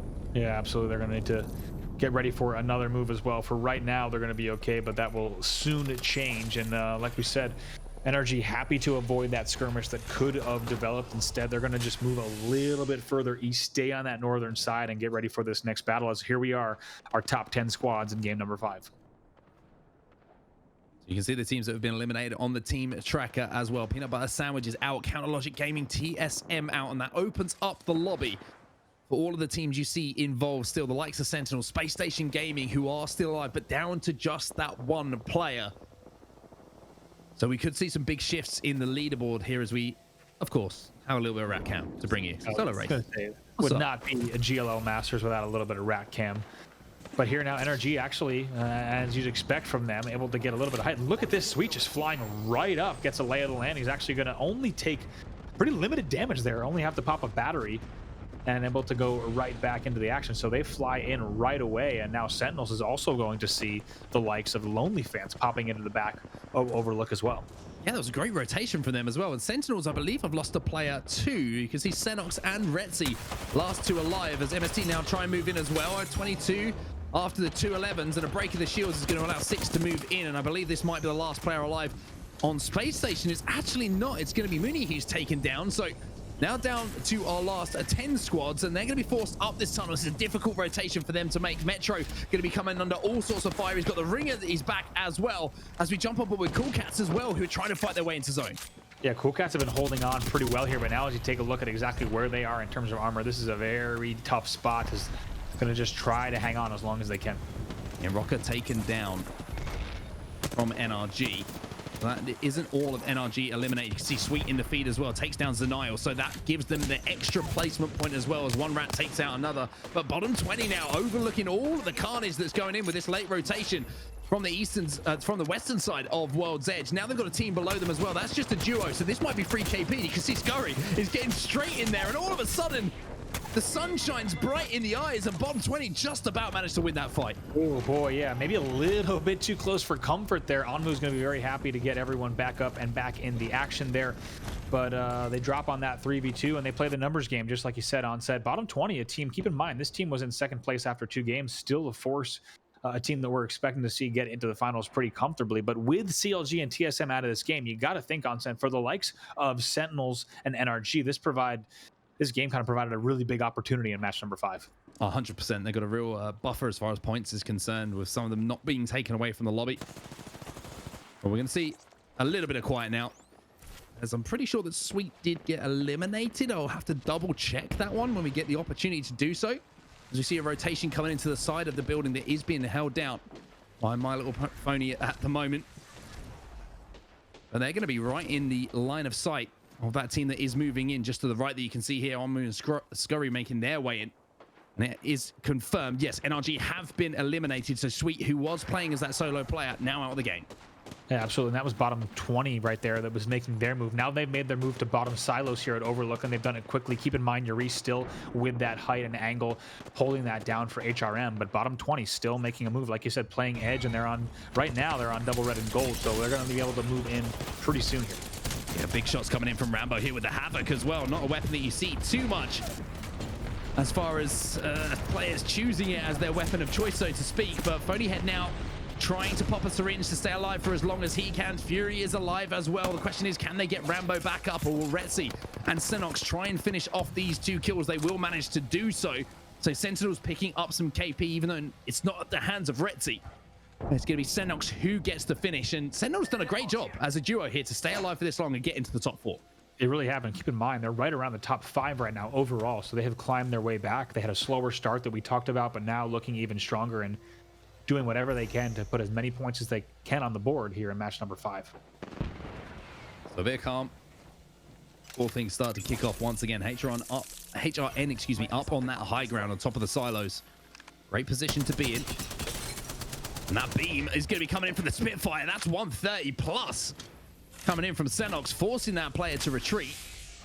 We'll pop a cell as well, just to make sure that He's got that full red armor to work with, and he's going to be able to just sneak out and loot as well. And that's the beauty of not too many teams being alive in this situation, Andy. You can make those little trips towards those death boxes and pick up a little bit of extra loot. Yeah, and there's the port there from bottom 20 that you saw Vayne just set. And actually, they're going to take it. Vayne calls a safe portal, so they're going to fly right through and could find themselves in a battle with Lonely Fans eventually. Lonely Fans playing that low ground, as you see, so they're going to be a bit isolated right now. And it's actually going to be Blight there getting into a bit of a battle as well on your screen. So HRN still holding height and Sentinel still holding this outside building. This could be a very similar finish to what we saw CLG win around those pipes, those boxes. Essentially where that care package has fallen in the middle of all this carnage. We'll have to see how these players play this one. They're just waiting now for that ring to start slowly creeping its way in, which it's doing now, and force those players to engage with each other. Absolutely. It's a very difficult move here for Lonely Fans. That's the lowest team. They need to make sure that they time their push. We've seen many teams and how difficult it is to make that move up. It really is going to come down to timing as well. They're hearing a little bit, so Blight's going to do a little bit of scouting and poking to see if it's the time. Take a look at his POV. If he gets the right damage or sees the right damage, he will make the call for them to jump up. For right now, they're going to stay low, though. Yeah, stay low and wait for that ring to try and force this team in. Maybe have an opportunity to do some damage. Unfortunately, there was an opportunity, but Blight just not hitting the shots he would have wanted to in that situation. Only managing to do 12 damage with the Vault, trying to pop those caustic barrels as well, just to make their potential rotation into the ring a little bit more comfortable, but it's looking very uncomfortable at the moment for them. Yep, Burns coming in there. It looks like could have been from HRN side, could have been from the Sentinel side here, so they're going to have to be careful as things are going to start closing in. They're going to have to make their way up the stairs. HRN dropping in now, bubbles down, all the Gibraltars doing what they can do. 3 squads now remaining. As you can see, the Sentinels have been taken out by HRN. So Hill has been taken down, and you can see Urice now. A little bit of old school zipline juggling coming in from the Pathfinder. We haven't seen it for a while. The question is it going to be as effective as it used to? Urice now in a 1v1 fight. The last player comes in, and it's bottom 20 with a fantastic late play, who managed to get the job done. They're continuing their impressive form, but boy, did that feel good. Just to see a little bit of old school Pathfinder zip juggling. Wonderful stuff coming in from Urice. I was going to say, when's the last time we saw proper end circle Pathfinder zip juggling? It's been quite some time, especially not just because we've seen less paths, but also, of course, just with the way that the actual mechanic was buffed. But it was good to see. I totally agree. And in the end, it's bottom 20, and they're doing exactly what they say. They're bottom feeding from the low ground, and they let all of that play out on set that whole time, and they just waited on the stairs. And you could actually say in that scenario that low ground with that tucked cover actually gave them the most advantage in that situation. As we take a look at some of the highlights from game number 5. Yeah, I think you make a great point. The low ground, which might seem like a disadvantageous position sometimes to people who are playing, when you're in those situations, you have multiple teams stacked up on each other. When you've got the defensive bombardments going down from the Gibraltars and all this damage being done, you've just kind of got, you wait your turn, because those teams will be taking damage, will be forced to fight. And if you make that push at the right time and you manage to time it exactly like they do, you can actually find that being on the low ground is the favorable position. So a great job from them to execute in those last moments. A lot of fun from Urice towards the end, almost managed to clutch up in those moments. But this is where things really started to open up for bottom 20 there. You see they had a free rotation in, managed to pick up some KP along the way, but from here it still wasn't easy for them. No, not at all. They had to take a pretty long road as they're able to get all the way in there. And like you said, we didn't see it happen off screen, but HRM was able to make very quick work of Sentinels. It looks like they had just a little bit too far to get into from that building. And in the end, you're going to see Urice finally drop down, but it's actually going to be Vayne and bottom 20, Skuri and Onmu, that go ahead and take that one. And I got to say, bottom 20, we've been impressed with them. Like we said, these are not surprise names. These are not names that we don't expect to pop off, but it's good to see them performing the way they have. And I think that the table is going to get pretty interesting with how many points they get from that game. I think it's going to be interesting, not only for where they end up and how they kind of impact that top 5, but also for those teams that are around the top 10. Remember, semifinals, right? We keep repeating it because it's true. And top 10 teams will go through to the finals with the opportunity to fight it out for that prize money. And I think teams like Space Station Gaming, they've got to step up. And maybe they can do that after this quick break, because we've only got one more game to come today. We'll be bringing it straight to your eyes when we have the opportunity in just a few moments. Don't go anywhere. Welcome back, everybody, to the GLL Masters Spring. We've had a lot of fun so far today, and we've got one more game to bring you before we wrap up the show. We've got 12 games to get through over the next 2 days, but we've already managed to do 5. And I mean, one team that's really impressed me was, of course, the winners of our last game, bottom 20, Andy, really putting in a strong performance so far today. Yeah, they really are. I think it's like we talked about before the break. I think it's a team that we all expected to perform, but I don't know if everyone was ready for them to perform as well as they have. And they've really showed up today. It's been awesome. That's a 10 kill win to get them 22 points here, and really making a statement that they are not, just a bunch of talented Apex players, but rather a roster to be feared in the GLL Masters Spring. Yeah, one thing that jumps out to me is the importance of that 6th place coming in for Space Station Gaming. They've struggled a little bit today, but finally managed to get something together here. 5 kills to go alongside it as well. So 7 points on the board, although it might not seem like a huge amount as far as the teams that are at the very top of the leaderboard. That will ping them up the leaderboards very, very quickly, as I'm sure we'll see right now when we see the overall standings. Yeah, absolutely. As we take a look at these, and TSM still out in front, though their lead has certainly been narrowed. They're now up 59 to bottom 20s 54, and like we said, bottom 20 showing up in a big way. This is a stacked lobby, and right now they are topping CLG, NRG, Sentinels. Honestly, there's too much talent to list in this entire lobby. It feels like you could go down that entire left column and many of the right teams in terms of very, very well-known Apex players. So bottom 20 showing up in a big way. But the thing we're going to start looking at on set now that we're about to head into our final match of the day is what that top 10 bubble looks like. Oh, 100%. And you can see it is extremely close at the moment. That 7 points really has given Space Station Gaming a little bit of a shot of catapulting themselves up the table, although it might not seem like a huge amount. You look at that 10th place and where they are in comparison, and now, not too far away as far as points is concerned. So little things like that really can turn around a tournament and a semi-final for a team like Space Station. But I mean, looking at the teams that are kind of holding on at the moment, you got Peanut Butter Sandwiches, which are holding on to that 10th place spot, which is not where they will want to be. Obviously, they'd love to be a little bit higher and feeling a little bit more comfortable. But the likes of Vibe, there's 2 Rank 1 Pub, Cool Cats, a great opportunity for them to find themselves into a final. It really is, and this is a big opportunity for them to step up. Like you said, Lonely Fans and a few other teams here on this right side. Definitely a chance for them to get into a final and prove that they have what it takes to fight against North America's best in those finals later this month. But the gap has really widened. If you take a look at 8th to 13th now, that's a 14-point difference. If I recall, going into game 5, it was much, much closer. We were talking about something like a 5-point difference. So that game really saw the points spread out quite a bit more. And now the bubble is a little bit tougher. And you can bet coming out of 6 games, it's probably going to be the case as well. So it's important to get the points here, not only to get the points at the end of the day, but you really want to feel good going into day number 2, where it's all going to be on the line. Yeah, I think that's a great point you make there. Just at the end there is, you want to finish today inside of that top 10. You don't want to be looking, looking up. You don't want to be looking over your shoulder. You don't want to be in that position where you're thinking, we have to do something different tomorrow. We have to make up this points disparity between those teams that are inside the top 10. It certainly is a big thing, especially when you get that break. I think it's a very interesting dynamic. You get to go away, you get to think about things, what went wrong, what went right. And if you're going away with a negative attitude, all of a sudden you come into tomorrow and you have to, it's almost an extra thing. You have to get out yourself and your teammates. You have to go, okay, we need to rally ourselves. We need to bring ourselves together instead of, hey, we're in the top 10. Let's just keep that kind of performance going. We'll be okay. We'll be in the finals. You bring up a great point. In terms of team comms coming out today, you want today to be like, hey, let's keep playing our game. You don't want to have the conversation of what do we need to change? Do we even need to consider changing things like drops or comps? You don't want to have those discussions. You'd much rather say today went okay, today went well, and we just need to play our game even more consistently. That's what these teams want to do. And to be able to do that at the end here in game number 6 would definitely be a statement as we start things off with bottom 20. They were your game 5 winners, and right now they're in 2nd place, upsetting quite a bit of the lobby. Yeah, certainly in need of a rebrand as well, to be honest with you, as far as team name is concerned. Nothing like a bottom 20 team at the moment, certainly, unless that's you count the bottom 20 as teams that are qualified into the final. Maybe they might have a conversation to be had about that. But you can see them dropping in right now, getting into the game almost immediately here. The final game of today's action. I tell you what, it has flown by today. It does not feel like 6 games. It feels like 2, 3. That's why I messed up earlier. It has absolutely gone so fast that we were kind of commenting with all the production and observing here as well as we take a look now, and we're getting it. I'm not gonna lie, on set, we got to talk about it. It's East. That's an East pull. That is an East pull. It's not Central. It is Eastern, and we are now 6 for 6, ladies and gentlemen. Eastern pulls, though it's a bit, it's a bit more central. After 7 straight Western pulls, or mostly Western pulls, I'm not going to count that survey one as an Eastern. Game number 7 in the LGS Winter Playoffs, but here we go. We're going East Central, but this is a pretty gnarly final zone just because of how this is going to pull. Take a look at the percentage of cliffside and unplayable area you have in this zone.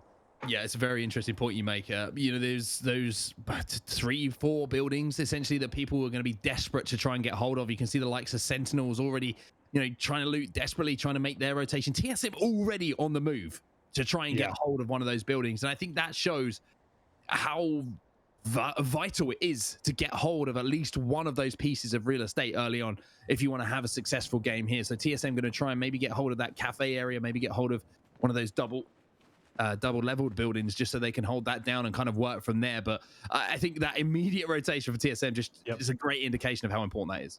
Yeah, TSM's getting right out, and they do not want to have to fight in places like the Ridge, in places like Underpass, or have difficult routes. Instead, guess what? They're already at the Ridge, and they're already going to play from across. They're probably going to loot through here and then take a look at if they can get into that sorting circular building and make their way in. Curious how Sentinels plays this, because they can gatekeep a few different sides. You have to anticipate they're going to play, just top one of either the northern side or the southern side of that station. But here you go. Look at that right away.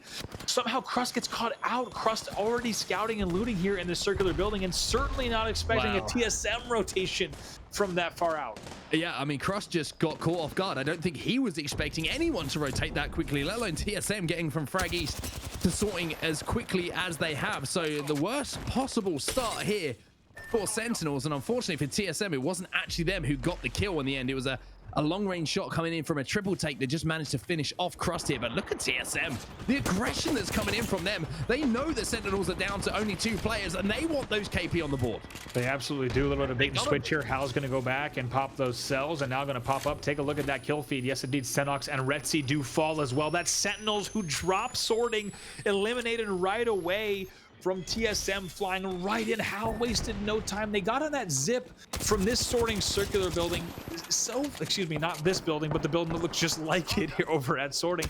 They flew right in right away from the Ridge. They didn't loot the Ridge for a second, and they get right in and they catch Crust off. You have to wonder if they had comms on the fact that one of the Sentinels players had left the train station and gotten into that building, because they flew right in as a unit and they pick up that kill. They're going to have sorting to themselves for the time being, and they are the kings of the castle. It's a huge open from TSM. Onset, you said it. They're playing maybe the most confident we've seen in a very long time. I swear it's just like a game 1 performance. It's crazy to say it, but TSM, when they play their best, they start hot. And if they have a good game 1, it's very, very difficult to stop that momentum. They're a momentum-based team. We know that they're an emotional team sometimes, right? And when things go their way, all of a sudden, it just feels like they're a different animal. They are a scary, scary TSM. And it works the other way. Sometimes when those first couple of games don't go their way, it takes a little bit of time for them to regain that composure, to find that kind of balance that they need to their game. But one thing I am absolutely loving is the choice of Octane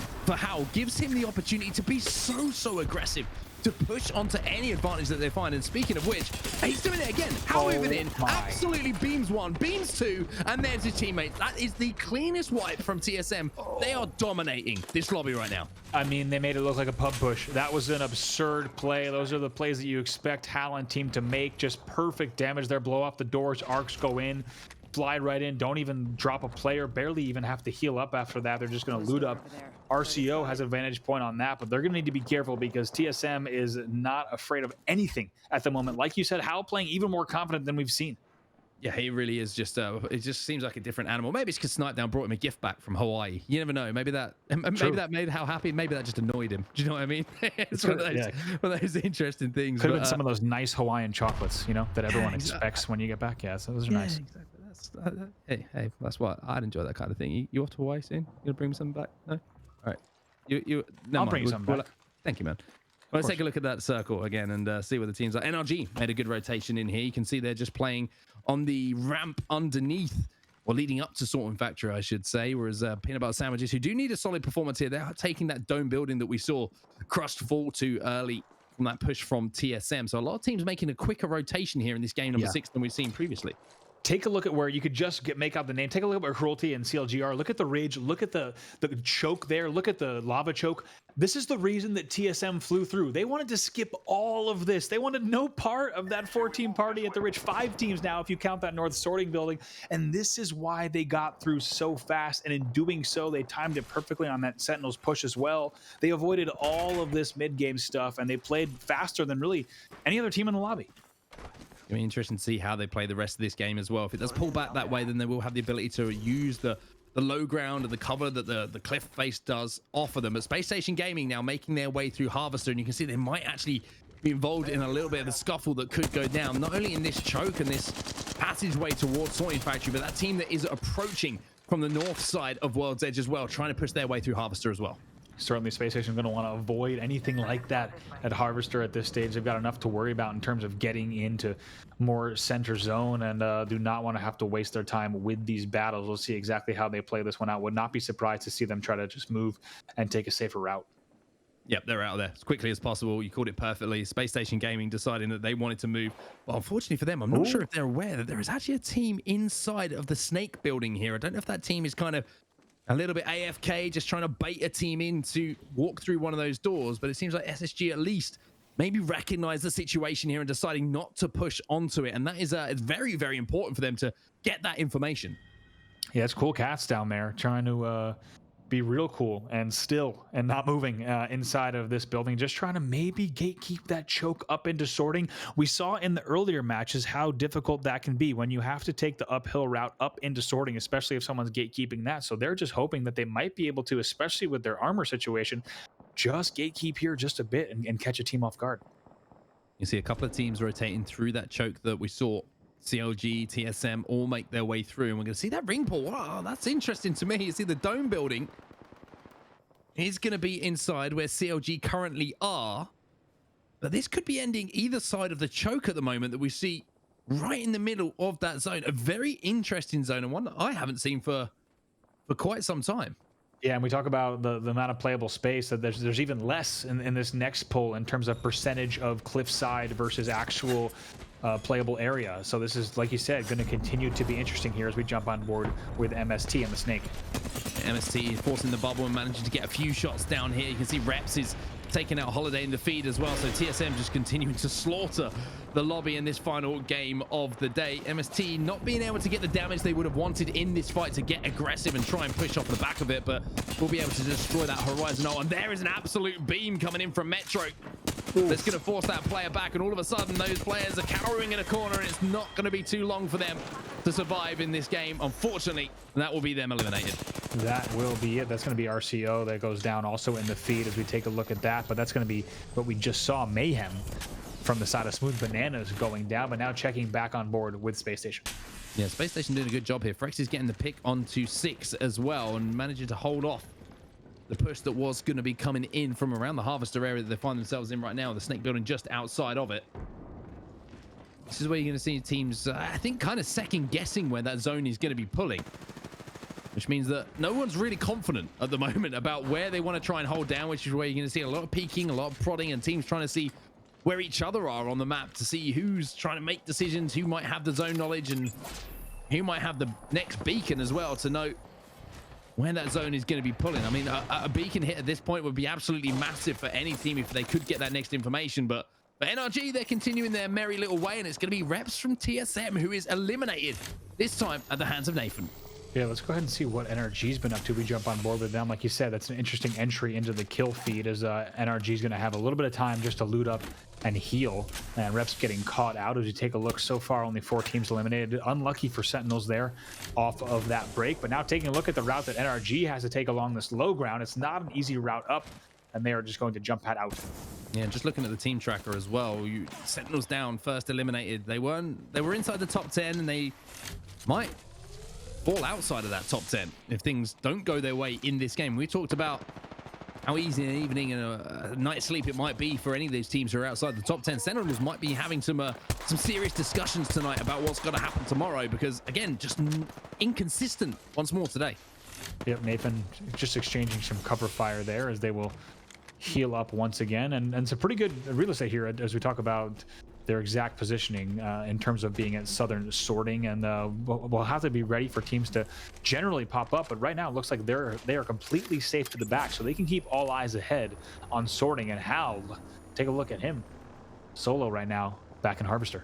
And the lost Reps, lost Snipe down as well, so Hal gonna have to do what he does best, which is be one of the best solo players in the game. Just knows how to play these situations so well. And with 14 squads remaining, if he can stay alive for another couple of minutes, then he might be able to pick up a couple of placement points inside of that top 10 as well. So Lovely Octane skin as well. That's my favorite Octane skin, I've got to say. That's pretty sharp. It is a good looking one. You're not kidding. Hal's, like you said, just going to hold out and wait to play this and get as many points as he can on the board. We've seen him do it many times before, so expect to see him holding that edge. But taking a look here, actually, it's going to be west side all the way still to the north of the choke, and they're getting gate kept just a bit. And we actually have a move here from Little Phonies going all the way on that northern move as well. And unsurprisingly, I cannot imagine wanting to push through not only CLG and Cruelty, but even more teams at the Ridge choke. So now things at Lava getting a little bit more interesting with Space Station coming in from the south, potentially if they leave the Snake. Yeah, just looking at where that circle's pulled, I was right. I'm surprised myself. The second beacon completely threw me off, and it has moved back to where those buildings in the dome will be. So I think for CLG, who were holed up in those buildings, again, great zone knowledge from them. But now we're going to see My Little Phony trying to make their way through this choke, and Vibes are going to be trying to play the other side of it. Going to be forced back now by the defensive bombardment coming in from the Gibraltar. And unfortunately for Ak, he's got to be careful because those shots are going to be hitting pretty hard in the back. However, the Caustic ult should slow down the push that's going to be coming in just a few moments. So a little bit of a battle here for this choke. Those shots from the Scout are going to slow things down, but here comes the EMP now from the Crypto. Yeah, absolutely. And there's a 13 there you saw on the northern side, so this could get even more complicated in a moment. We'll have to see how those two teams towards the northern side, how they play this out. There goes the ult though. Yeah, big ult coming in as well. Mini doing a good job to just slow that team down. Going to give him time to pop a battery, and now the bubble fight might well be going down. It looks like, unfortunately for him, as he moves in, the team decides to back out and use that cover for their own advantages. Westside, who are now trying to move in, who have moved all the way from Skyhook to try and get involved in this fight. The Thermite going to be going down as well, and Westside just trying to pick off these players who are now going to be jump padding out. It's carnage in this choke. Those alternator shots are pretty sharp coming in from Zera Tricky. Unfortunately, not enough to get the damage to get the down, but so much damage being exchanged in this 30 seconds or so between these three teams. Absolutely, and interesting to see this late into the rotations, that because of how the ridge looks, teams were actually forced all the way towards this northern part. You wouldn't expect at all times that this stage of the game you'd see a battle in this exact area, but it's just the exact circumstances of how much real estate is already held. The teams are now forced all the way here towards the north. And Mr. Hakula going to hit nice shots there, 114, and then switches his attention almost instantly with the EVA 8 to do a huge amount of damage, but it's not enough, as it will be the fight ended there almost immediately. And now you have Vibes once again overlooking this, trying to get the third-party opportunity. Unfortunately for them, the armor swaps did come in, which allows the team to rotate away from those shots from the R99, but I mean, excuse me, from the Hemlock. But nervy moments for a lot of teams there, and it just seemed like you couldn't tell who had the advantage in that fight at any point. Absolutely not. And that's really, at this stage in the game, this is the uncommon ground, right? You do not expect to see a fight develop that we just did in that exact composition. With the certain circumstances and parameters. It's, like I said, it's just because of what you see on screen. It's because of how tight all of sorting in the ridge is that teams were forced up into that area at a point in the game that you'd have to have a very specific circle like we do here to force those battles. So not surprising to see just how messy it was in the end. That was My Little Phonies taking down Westside, and then Vibes trying to third party off of that, as we still take a look here at the ridge. And unsurprisingly, these teams are just going to hole up and hold down. Yeah, trying to do what they can just to stay alive in this situation. And CLG, who made that early rotation, like we always talk about, made a great decision to stay inside of one of these three buildings.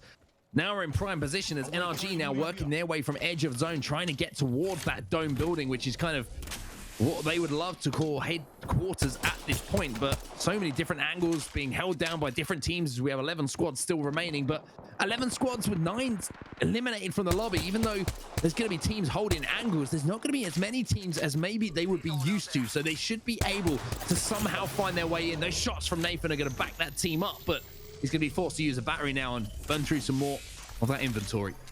Actually absolutely perfect timing on that battery to do that damage just as he started to pop the battery to go all the way up to heal up. But gotta applaud NRG's overall rotation here, where they found themselves. They're gonna be really happy to hold this just for now, and they've gotten themselves, like we said, we saw them when we last saw them, they were on that low ground, had just gotten up, so they've made quite a move here towards that north side, as we also still see Saucer, Bowser, and Pow Pow still holding here on the circular building. Yeah, feeling pretty good about life at the moment inside that circle, just trying to hold those players off inside. And Imperial How is making a desperate attempt to get inside of the circle. And wow, I think when we were last with Hal, It was 13 squads remaining. It's now 11, so a couple of extra places up the leaderboard for TSM. As now we see NRG making their move in, and it looks like they want to try and get aggressive onto PB Sandwiches, who are inside of this building. But Bowser and Pow Pow, they're going to swap a bubble for a bubble, and they're going to try and collapse now onto Sweet. But that door's being held, which is going to allow some heals to be exchanged as the barrier's popped out by Sorcerer. Now the push coming in, and all of a sudden, NRG make that push in once more. Bowser tries to respond, but NRG in these team fights just look absolutely devastating. Pow Pow now gets 2 and turns it into a 1v1 now. It's Urice, though, who comes in, and all of this carnage going down just allows Urice to come in, finish things off. But what a fight that was inside Dome. My goodness, it's a big move from NRG, like you said, just pushing all the way up. But HRN, you saw them at the top of that ramp, which is such a great place to be in a moment like that. They've got opportunities to take the high ground or the low ground. Now take a look at Hal here, still somehow staying alive, and he gets another kill on the board on Franks. Pretty sure that Hal just killed at least 2 of Space Station Gaming in that situation. I saw him pop up in the kill feed. I was like, hey, maybe you've managed to finish it down. We just seen him clean up another kill there. So somehow Hal is doing crazy Hal things. We are going to have to that's what I've got to say about it. Yeah, I cannot wait to go back and watch the VOD from several of these teams, but this is certainly one of them to see exactly how that all went down. But a little bit of Horizon Q action there to avoid that ult, as they're going to go ahead and fly right in. That's going to be Vibes, Ak, Mooney, and Voltic getting into the ridge buildings. The Vibes managed to get on top of this bar here. Managed to hold down that high ground. Remember that Lou is inside that building playing the Gibraltar as well. So the high ground, there's not a lot of cover to work with for them if that bombardment does come in. But you can see from the team tracker now, we're down to our final few teams of what will be the final game for today. We'll be back tomorrow, of course, and we'll hope that you all join us for the final 6 games to decide who will be going through to the finals of the GLL Masters Spring. The HRN once again on the prowl, and it looks like Urice is going to have to back up from this situation, using the grapple to get away. Maybe just realized he'd been out in the open for a few seconds too many there and didn't want to take any unnecessary damage. Only there with only 2 bars of red, scouting just a bit there, getting a little risky, but does decide to get a little more conservative and then backs down to get that full bat off. Also taking a look at Cruelty Team, a team that has been set up in the ridge since the beginning of this match. They were really one of the first teams along with CLG to hold up in these buildings, and they're going to continue to hold this position. They're going to hold for now, but they're going to have to move forward as well. You can see it's only going to be the bar and the Dorito building that are involved as far as structurally sound places to call home are concerned. HRN now making their move as well onto the backside of this cliff face that you see in front of you, and once again Urice showing the importance of the Pathfinder as well. But unfortunately for Urice, he just got stuck as well, and now TC trying to make their move in. Team Cruelty going to be able to finish off Hill here, surely. Arcane trying to do what he can to support from above, and Hill actually managed to turn that situation around. So HRN, even though things were looking bad for them, they win the fight. Oh my goodness, this is amazing stuff. And you saw that Urice had to absolutely just fly right out of there because he knew he was stuck. He had to fly out of the bubble. He will go down. Now here we are with CLG, 4 squads left. CLG trying to look for that third-party opportunity once more. HRN now in a little bit of a strange position that they're trying to force their way out of. They do have the caustic to play with, though, so they're going to have a little bit of cover. They also have the Gibraltar, so barrels or dome, pick your poison. As Madness can't get the opportunity to finish off any of those kills, he's going to keep controlling as much real estate as he can, though. And this is what we saw CLG do so well a little bit earlier in one of those games they won, Andy. Just controlling as much of the zone as possible. You can see 2 players inside of Dorito, still Madness up on this high ground. Yeah, absolutely. Madness was kind of scouting there, but he actually backs down, and it's good timing that he actually queues out, because instead you've got HRN pushing up right now, and certainly that would have been a lot of trouble for Madness. Maybe you heard those footsteps, but maybe he just came back. But here he is in the building. HRN's going to now have that height as well, as we take a look back at Vibes, who has the roof of that westernmost building. And HRN managed to get Urice back up as well, even though he got stuck and he got knocked and seemed to be in all sorts of problems. And now back up to a full 3-man. So great job from HRN to find themselves in this position. And Urice once again just showing the power of the Pathfinder as well. And you have to, once again, that bit of quiet, Andy, before we know things are about to kick off. Absolutely. You have to think that HRN, I was actually going to say that HRN's not going to fly in. Instead, they go fly in right to the bottom. Not sure if they had an opener that warranted it, but they're going to now go ahead and heal up outside and get right into this. And CLG is now the only outside team. Oh, that's a beautiful thermite, though. You can see the Hill is taking so much damage. Urice somehow manages to get a knock, and this is just going to create an opening for CLG to move in when all these knocks are going down. 4 squads still remaining, but it's only for a moment. Mooney trying to get the armor swap off and somehow does so as well. And surely CLG now are going to sense this opportunity as Mooney trying to hit some massive shots and does so to finish off Hill. We're down to 3 squads. CLG, Vibes, and I'm pretty sure the Imperial How is still alive somewhere. No, I think we lost Hal. I think we saw just a blip. He was at the bottom of the building, and I do believe we lost him. We'll have to get confirmation. But I think we were on OBS while that might have been in the kill feed. But now here we are, Vibes still holding that rooftop. Yes, indeed, we did lose Hal. You might have caught it just at a quick moment. He was outside these buildings, though. He did make it all the way to the ridge. He eventually got wiped out, I think, for Pike.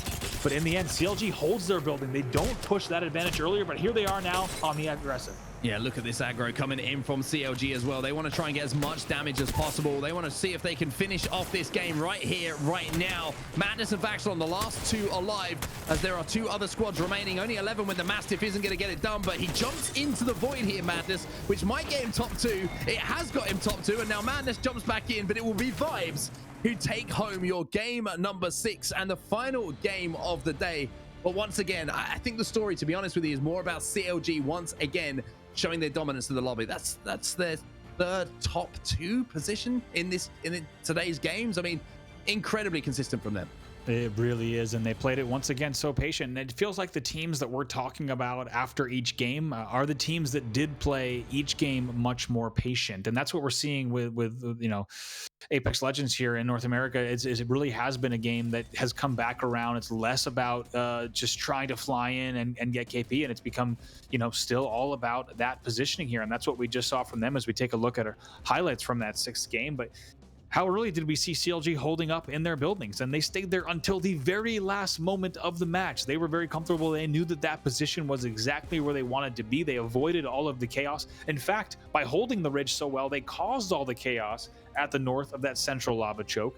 And they played that so calm and so cool. And then they held their building. And I want to point out, Onset, as we take a look at this battle that happened there between Cruelty and HRN, CLG held the whole time. They did not get tempted by the third parties. Even when HRN went for this crazy maneuver straight to the bottom of these buildings to fight from that low ground, CLG still kept disciplined and they held their building, which was pretty impressive to see.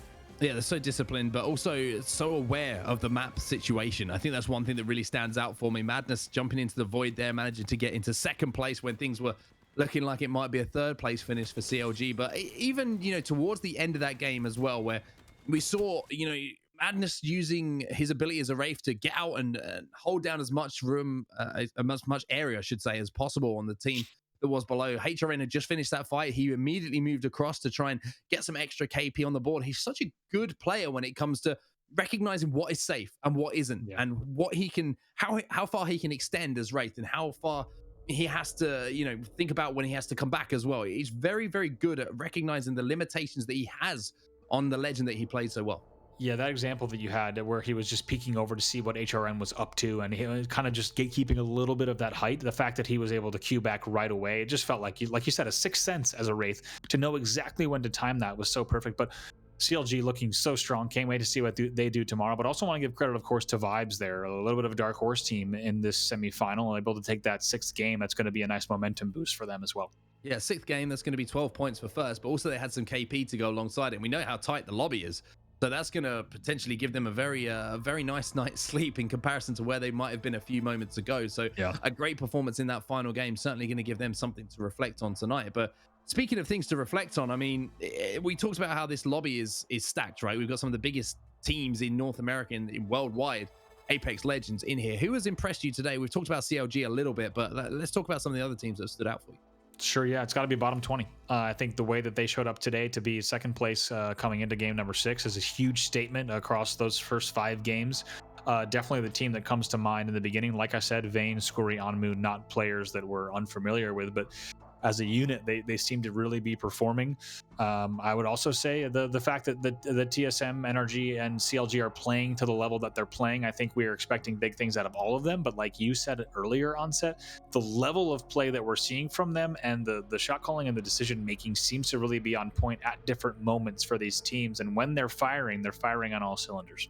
I think that's one thing that always stands out to me is I always get to the end of a tournament or like, how could this get any better? You know, how could these teams improve anymore? And it just seems like every single time it's like, well, they've managed to find another way to impress me. It really is fascinating to watch. We do have the scores ready though, so let's take a look at what happened in that final game and see who managed to rack up the points. Of course, it was Vibes who managed to take home that game in dominating fashion as well. 9 kills on the board for them, 21 points. Count Logic Gaming just in behind them, but I mean, that's a stunning performance. And TSM, those KP added up, Andy, as they take home 3rd place. I mean, for Hal to stay alive as long as he did, I'm with you. I'm curious how many kills he got from that when Space Station was fleeing sorting and trying to get out of there. I'm curious how many kills he got. It sounded like at least 2. But for them to sneak a 3rd place 9 kill out of that speaks to what that team is capable of. I also want to say we talk a lot about Hal, but of course Reps and Snipe Down absolutely playing so well today too. What that team is capable of in dire circumstances is scary. For that to be a 3rd place 9 kill matches is crazy for them. So amazing stuff from them. But we'll of course also take a look now at our overalls after 6 games.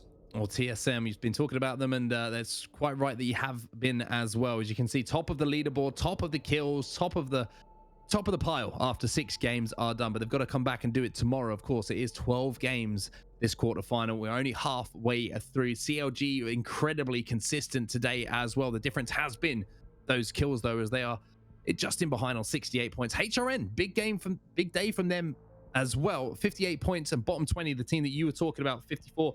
NRG with 52 just in behind them. Sentinels just inside of that top 10 as well, which is, I mean, maybe not what they want to be inside that top 10. Of course, you want to just get to the final, but they had a few games where things really didn't go their way. They had 1-2 points on the board, went out early, but then they had some really big games. It's that consistency I think that's just missing from Sentinels. Absolutely, and it's going to be so interesting tomorrow because we have Sentinels, Cruelty, Peanut Butter Sandwiches, Space Station, and more. Even Lonely Fans, all these teams that are on the bubble that are within spitting distance here. Especially if you look at really that 8th through 11th, only being a 3-point difference. The bubble's already looking good for tomorrow, and I think it's going to get even spicier. So I can't wait to see how all of this nets out. It has really been a great day 1. It has been, and it's absolutely flown by. It's been an absolute pleasure to call the action with you. And of course, it is not just this semi-final that's going on as well that we've been following. There is another semi-final running at the same time, and it's Team KSZ who end up on top after 6 games. 68 points on the board for them. Season in behind on 62. Complexity on 4th. Team Liquid in there. I mean, the standout for me as far as maybe not having a good day is Solar Fide. 24 points for them, down in 14th, Andy. After the winter circuit performance that they had overall, definitely not where you expect them to be. Right now, 9 points off of 10th after 6th game. So, of course, possible for them to rally back, but they are going to need a very different day. And keep in mind, they're going to be playing against a very, very hungry lobby with the amount of teams that are on that left side. So they will need to definitely step it up for tomorrow. But I would say the most improved goes to Season to go from 20th, 2nd over the course of only 2 scoreboard checks. Yeah, very impressive stuff coming in from the Season. They're going to want to solidify their place tomorrow in that final 6 games. Of course, all these teams find out for the opportunity to get into the grand finals, where we have a 20-team lobby and a lot of money up for grabs as well. I mean, what a day it's been, Andy. I mean, what's the standout play from you that you can bring from the front of your brain that sticks out as far as something that impressed you? Yeah, I'd have to say the NRG all-in simultaneous feet, boots on the ground, or boots on the rooftop, rather, coming in from the Lava City Cave from the west, timing that. There's the patience that we saw from them. We got to see it in a really good kind of third-person obs view.